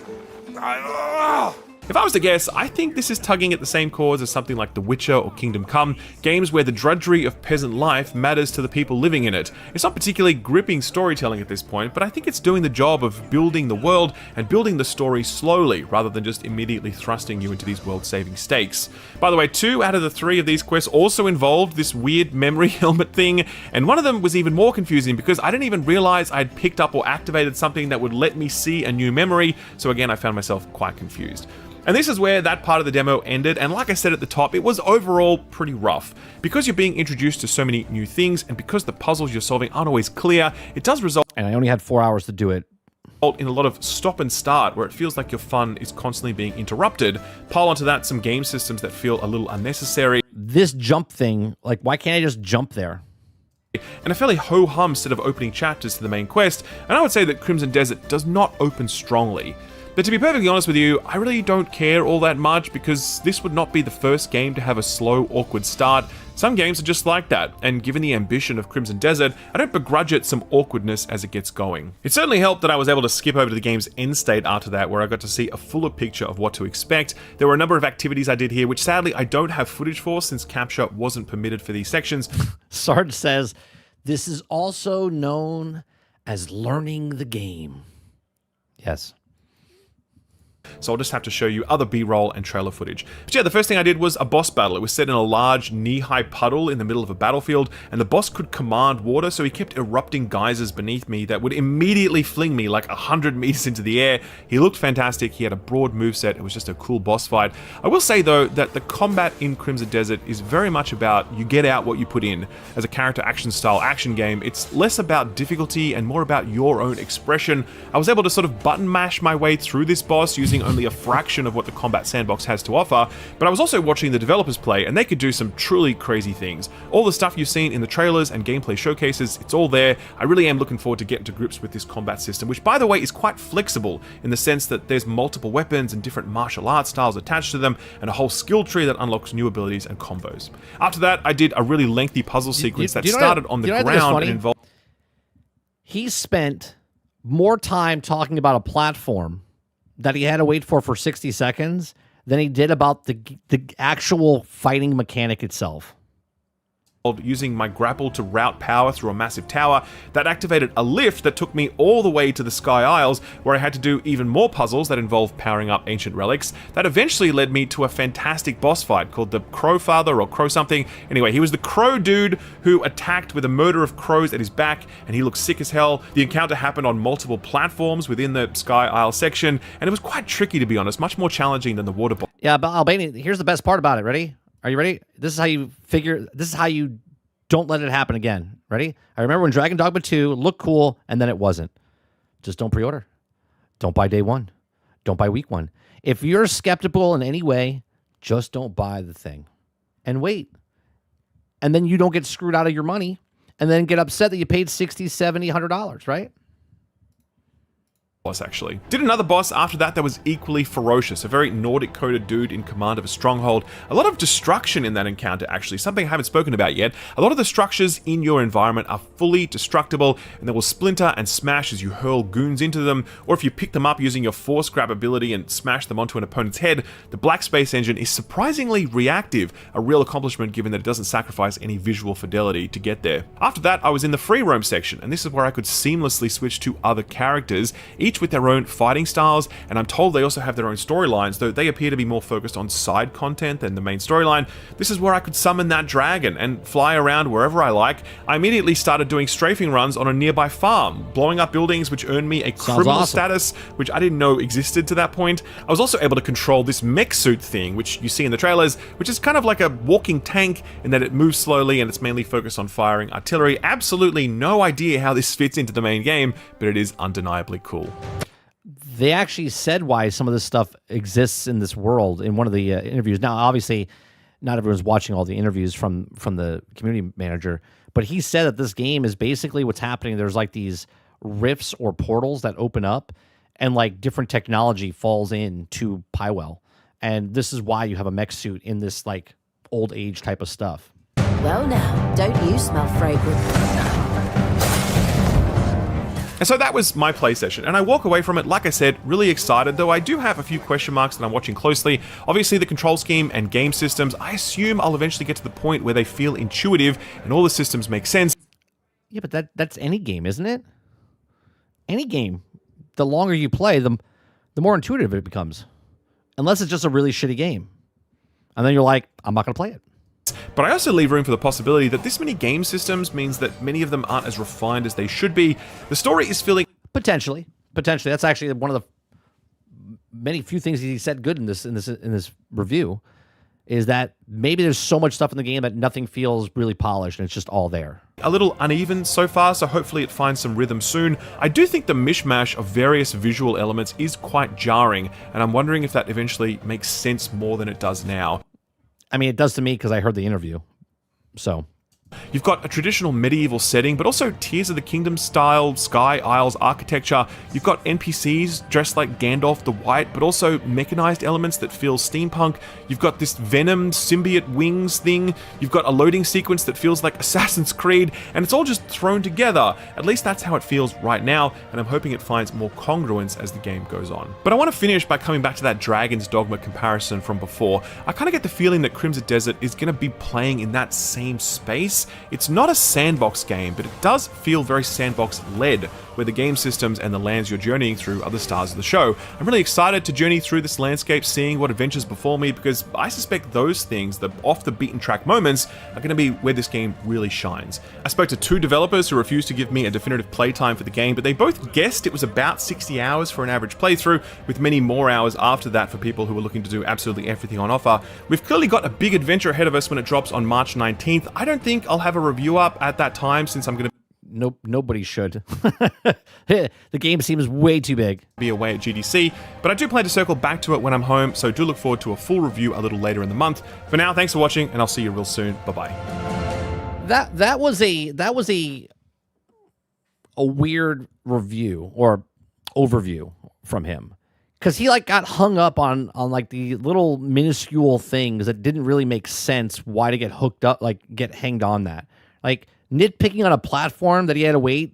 Like there's so many games do the exact same thing, and to pick out of everything that this game can show or do, he's like, yeah, this platform thing, man, I had to wait here for an actual 60 seconds. Now, I'm assuming he's saying that because he only had a certain amount of time to play the game. It was like, hurry up, come on, I gotta do this. It makes no sense to nitpick on stuff like that. The puzzles, again, I think it's more of a time thing. Like he's like, I only have 4 hours and I'm wasting my time on the puzzle stuff. I'm assuming that's where he's coming from that. Because obviously if you just have the game at home and you're not restricted for time, then you're doing a puzzle, you would take your time to think about it. But because he was time restrained, or they were all time restrained, the puzzles felt a little frustrating because they thought it would be super easy to do or figure out. And the devs are like, oh, they'll figure it out. We got the things that attach to certain things. We just taught them to do this thing. And they didn't.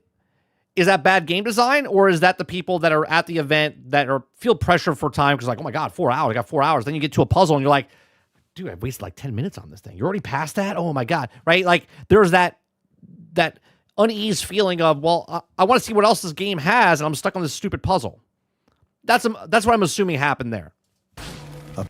But I don't know. I don't have time to understand what I don't have time to let me read that again. I don't have time to understand what I don't understand. Exactly. It's just super weird to to really nitpick on the smaller things. He talked about the gameplay and the fighting in like 3 seconds. He was just like, yeah, the combat is good. And it's, but this, I had to wait for that platform and the puzzle. And it just seems very strange. All right, do we have another short one? It's 12:24. 8 minutes. Your Raptor. Let's watch your Raptor. I played 6 hours of a new version of Crimson Desert, and damn, there's so much new stuff I want to show you in this video. There's a bounty system where you can go after criminals and have to put them behind bars. There was this secret boss in the open world I got to fight that gave me a very unique item. Unarmed combat is actually really powerful and fun, and I was overall really impressed by the amount of depth in the skill system. And yes, it's no joke how big the map is. So no time to waste, and thanks to Pearl Abyss for inviting me to the event and sponsoring the video. My play session started from the beginning of the game. You are immediately taking control of Cliff as his band of grey mains is attacked by an enemy clan called the Black Bears. As always, I will not spoil any story details, but expect a pretty cinematic 15-minute opening with awesome cutscenes, after which you are immediately introduced to the... Alter says, if your Raptor doesn't complain about the platform, I can't take this word of truth. The Abyss. You could argue that the world of Crimson Desert has 2 layers, the regular combat-filled open world and these islands in the sky that are full of puzzles, but also seem to play a pretty important role in the story. It is kind of... See, they're all in the same puzzle thing. So they could go anywhere, but they did the exact same thing as everybody else, right? Weird that Cliff does not seem too impressed by all these over-the-top magical things that are going on in this medieval world. He remains pretty numb through it all. I really hope his personality grows over the course of the game. No, his native language is not English, but he speaks English. So he sounds more elongated when he speaks and stuff like that. I believe he's Swedish, if I'm not mistaken. I could be completely wrong. But because it almost feels like he was a silent protagonist at first, which might have been the case as the game of course started as an MMORPG. But I would overall argue that these MMO roots are also the game's biggest strength, because it basically feels like they put 6 different classes into one single character. The skill menu in this game might be the best I've ever... He does speak better English than the Marvel guy. Seen, because almost every single unlock gives you a brand new ability or move that you can use through a special button combination. Next to your life, like, he's talking about the skill tree. Skillup talked about a platform moving for 60 seconds. And heavy attacks, you can combine R1 with any of the face buttons for a spin attack, for example. You can also do a stab that you can charge. Unarmed combat has its own skill that if you upgrade it unlocks brand new combos and moves. So this on top of those other abilities that you can also use with your fist. This can fully be your playstyle if you want. Want to be an archer? Well, that seems certainly possible as well. Nobody else talked about this. Maybe Luke did, but we didn't watch his hour-long video, so... As long as you have the arrows with really cool dodge attacks and other moves to push enemies away. I tried the drop kick, as there are certain moves that you can only do from the air, and everything I mentioned here is only from the blue section of the skill tree. There's also a more spirit focused green tree that, for example, has this interesting focus move that lets you slow time and then push enemies away. Then there is the elemental red tree focused on your grapple hook and elemental enhancement. Here it is, he's gonna talk now.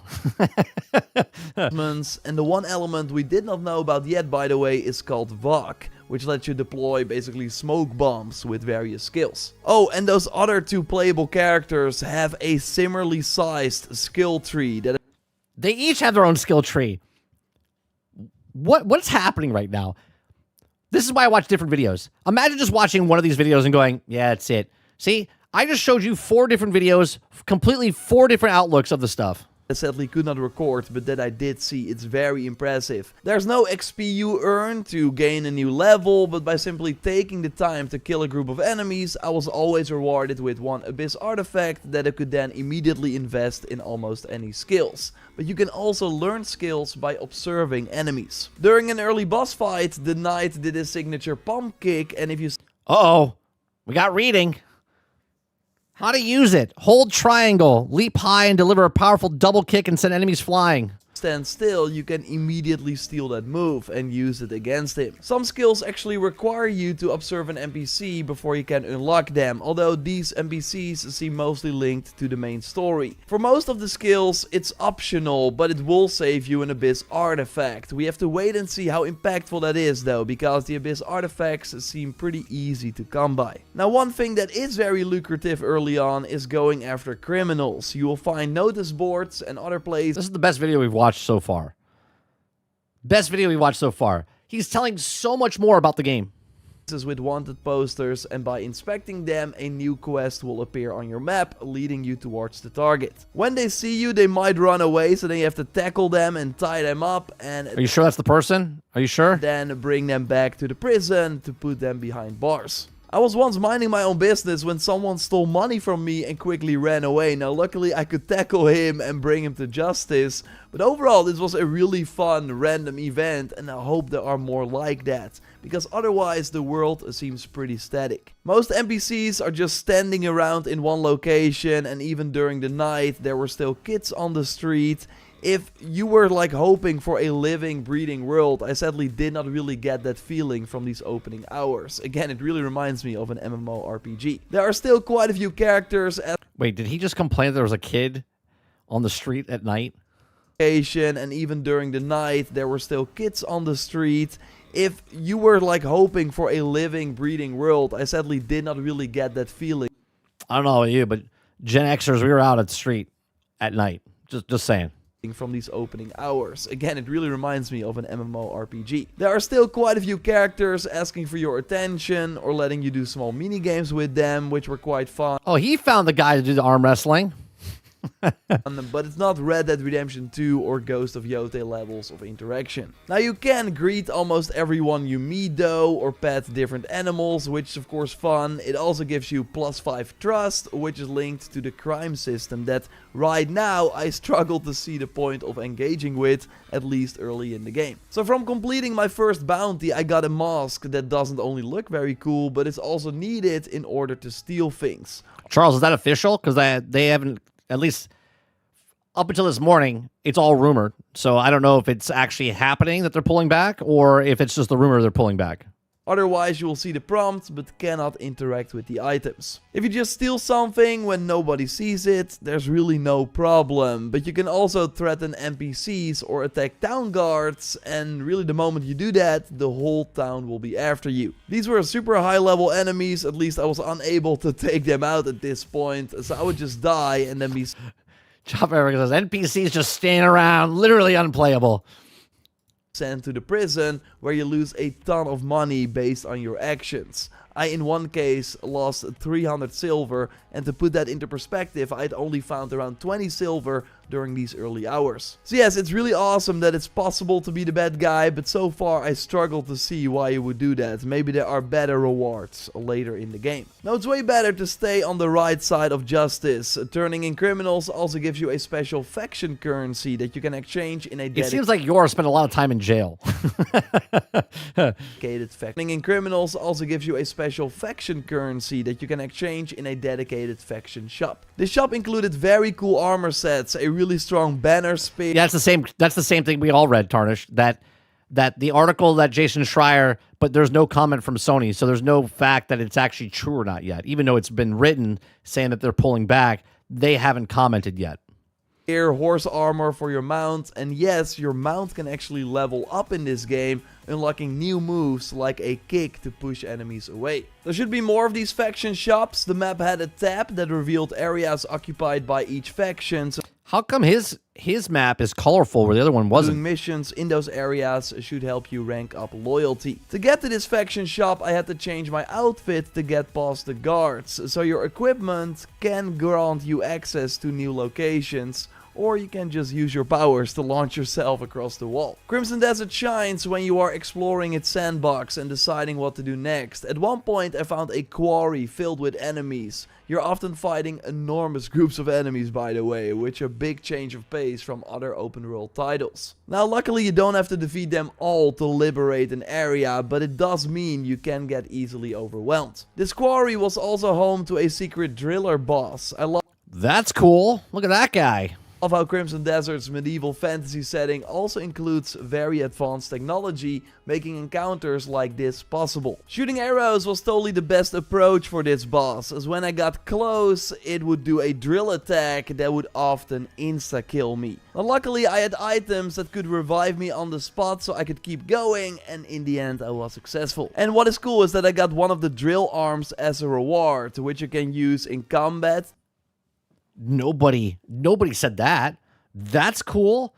So now it makes me wonder, from different bosses, do you get different things? So it's like sort of like Mega Man, where you beat certain bosses and then get bits and pieces of them, and you can make your build better. To brutally damage enemies, but also to mine ores instead of using a pickaxe. It really seems... Oh, that...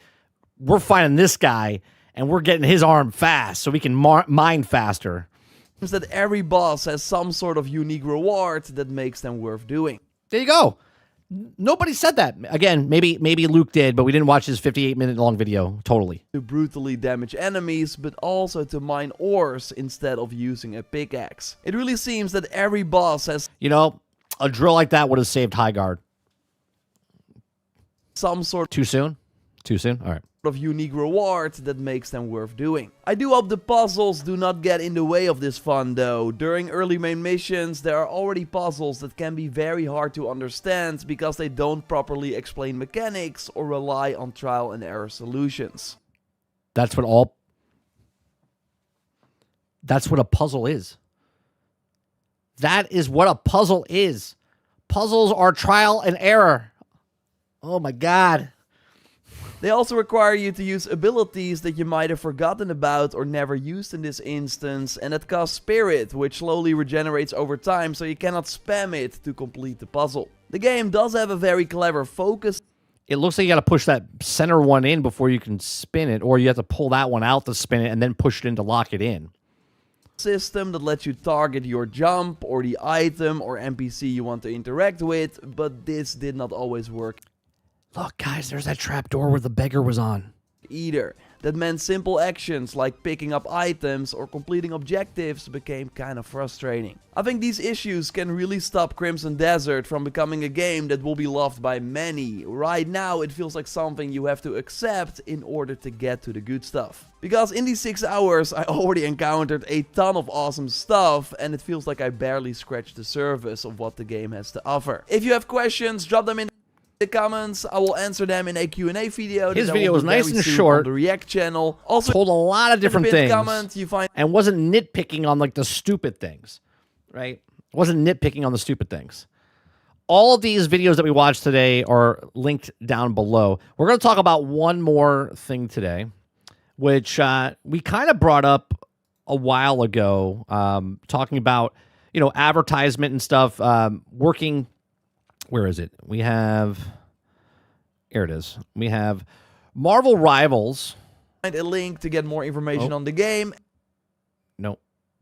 Marvel Rivals has an update that they announced, the path to Doctor Doom, right? To Doomsday, which I've always said that promoting stuff with shows or movies, well, there hasn't been a lot of movies and stuff that has come out in the past.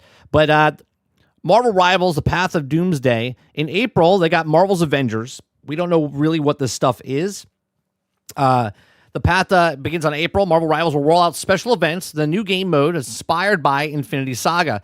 In December, all new in-game content will celebrate the release of Avengers Doomsday. So April is the Avengers. Then you have June, you have Age of Ultron. Then you have Infinity War. Then you have Avengers Endgame in October. And then in December, you have Avengers Doomsday. So they got a bunch of stuff coming in. Let me go back to, there is another list. Let me bring this up.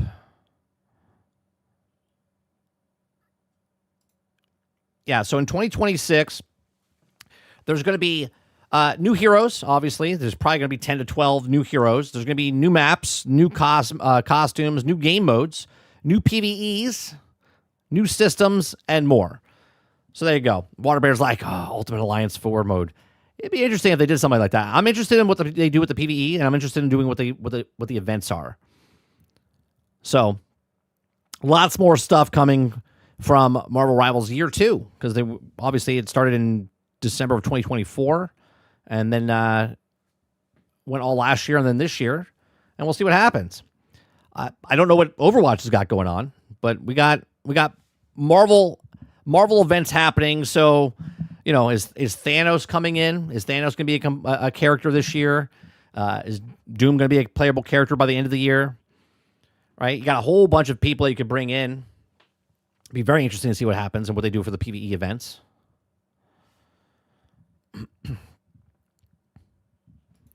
Titan says, so Disney's going to re-release Avenger movies to theaters? Maybe. It would make sense if they released them, I would say, October, November, just to get people caught up, have events and stuff like that. That's a lot to catch up on, though. Yeah, whatever. They have Jetpack Cat. Titan says Thanos PvE raid boss? Maybe.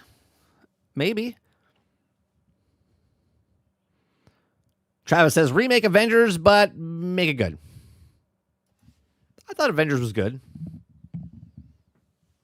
For a starting point, I think it was good. Every Avengers movies, I think, got better.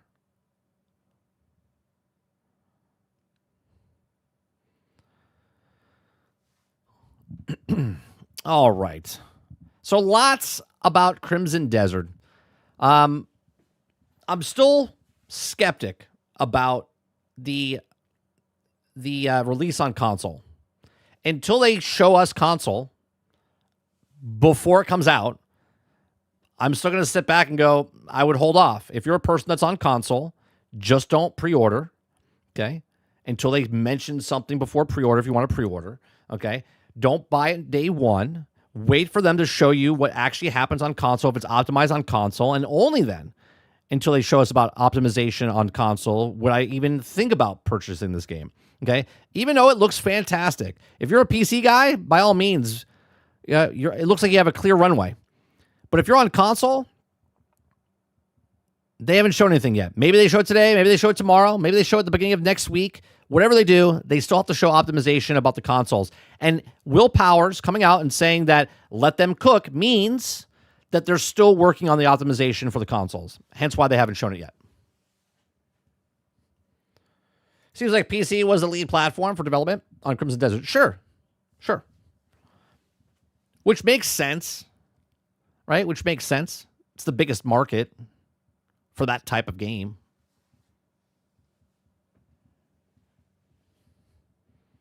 And remember, Sony was trying to get them exclusively for PlayStation for 1 year. They would have had the rights for PC and PlayStation. Pearl Abyss was like, nope, we're going to do it ourselves. Q optimization blues. Don't worry, we'll play that on the outro. Yeah, they turned that deal down hard. Yeah.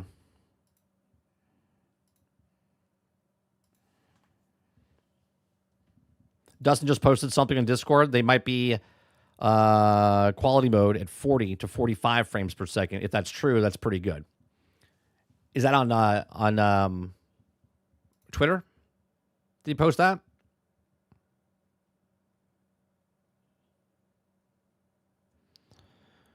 Let's see.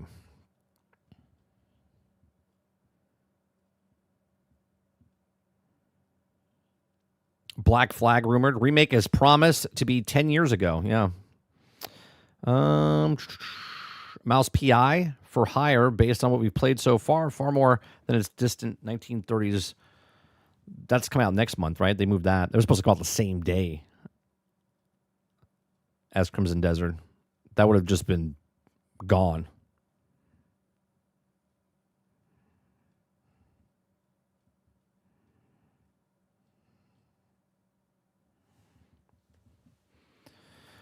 Lots of third-party studios are turning down these deals nowadays. Yeah, because it's the best possibility, because they need the game to come out and have the best possibility on the most platforms. Not that, Dustin. Got it. Is it Dustin? I see it. Crimson Desert supposedly runs. This is coming from a Twitter post. We'll bring this up. That's Destin, right? Crimson Desert supposedly runs around 40 to 45 frames per second on base PlayStation 5 quality mode. Big emphasis on quality mode. There should also be a performance mode, which runs at a closer 60 frames per second. Seen this floating around and wanted to clear that up. So there you go. So there's still no actual confirmation, right? No confirmation. It's just someone saying what it is, but they don't know what it actually is. I mean, if it's 45, great. If it's 60 with performance, again, as long as it's saying it comes out at 45 to 60 of performance and actually happening when it launches are two different things. If it comes out day one and it's not optimized and then it has to wait a week, then I would wait a week. Because playing the game for the first time and having bad experience with it is just going to ruin the feel of the game for you.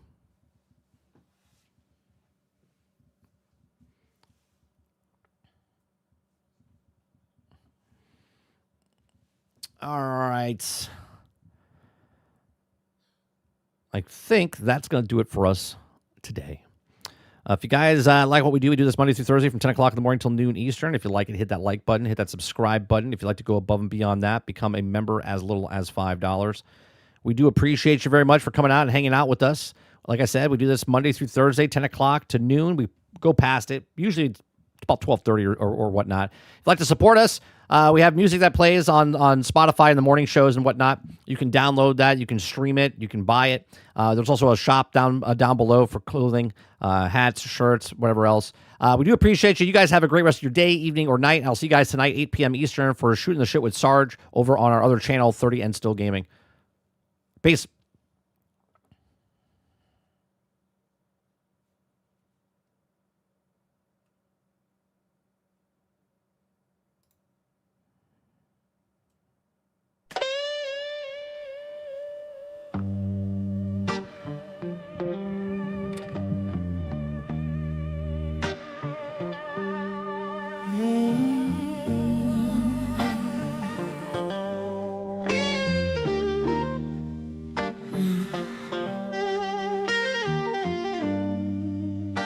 You can lean into sunshine for a slideshow.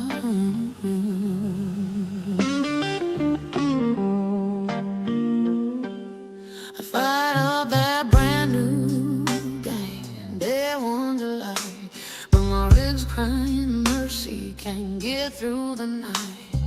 Promise me glory, we're so alive, but my frame's hit the floor, I can't keep the dream alive. Optimization, yeah, it's always the same. Optimization, they don't respect the name. I paid my money, but I paid my dues. Got them day one broken game.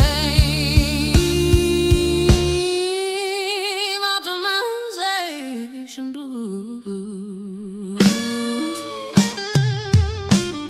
Starfield, Redfall, Forspoken too. Big old promises, but they just won't do. Last of Us PC, man, it crashed on cue. Borderlands 4 burning, GPU turn blue. Monster Hunter Wild, I sharpened my blade, but the frames per second just slipped and swayed. Black Myth Wukong, a legend inside, but that step dragon just ain't running right. Optimization, they sell the dream is true. Optimization, never follow through. You buy the hype, but you always lose. Welcome my brother to the optimization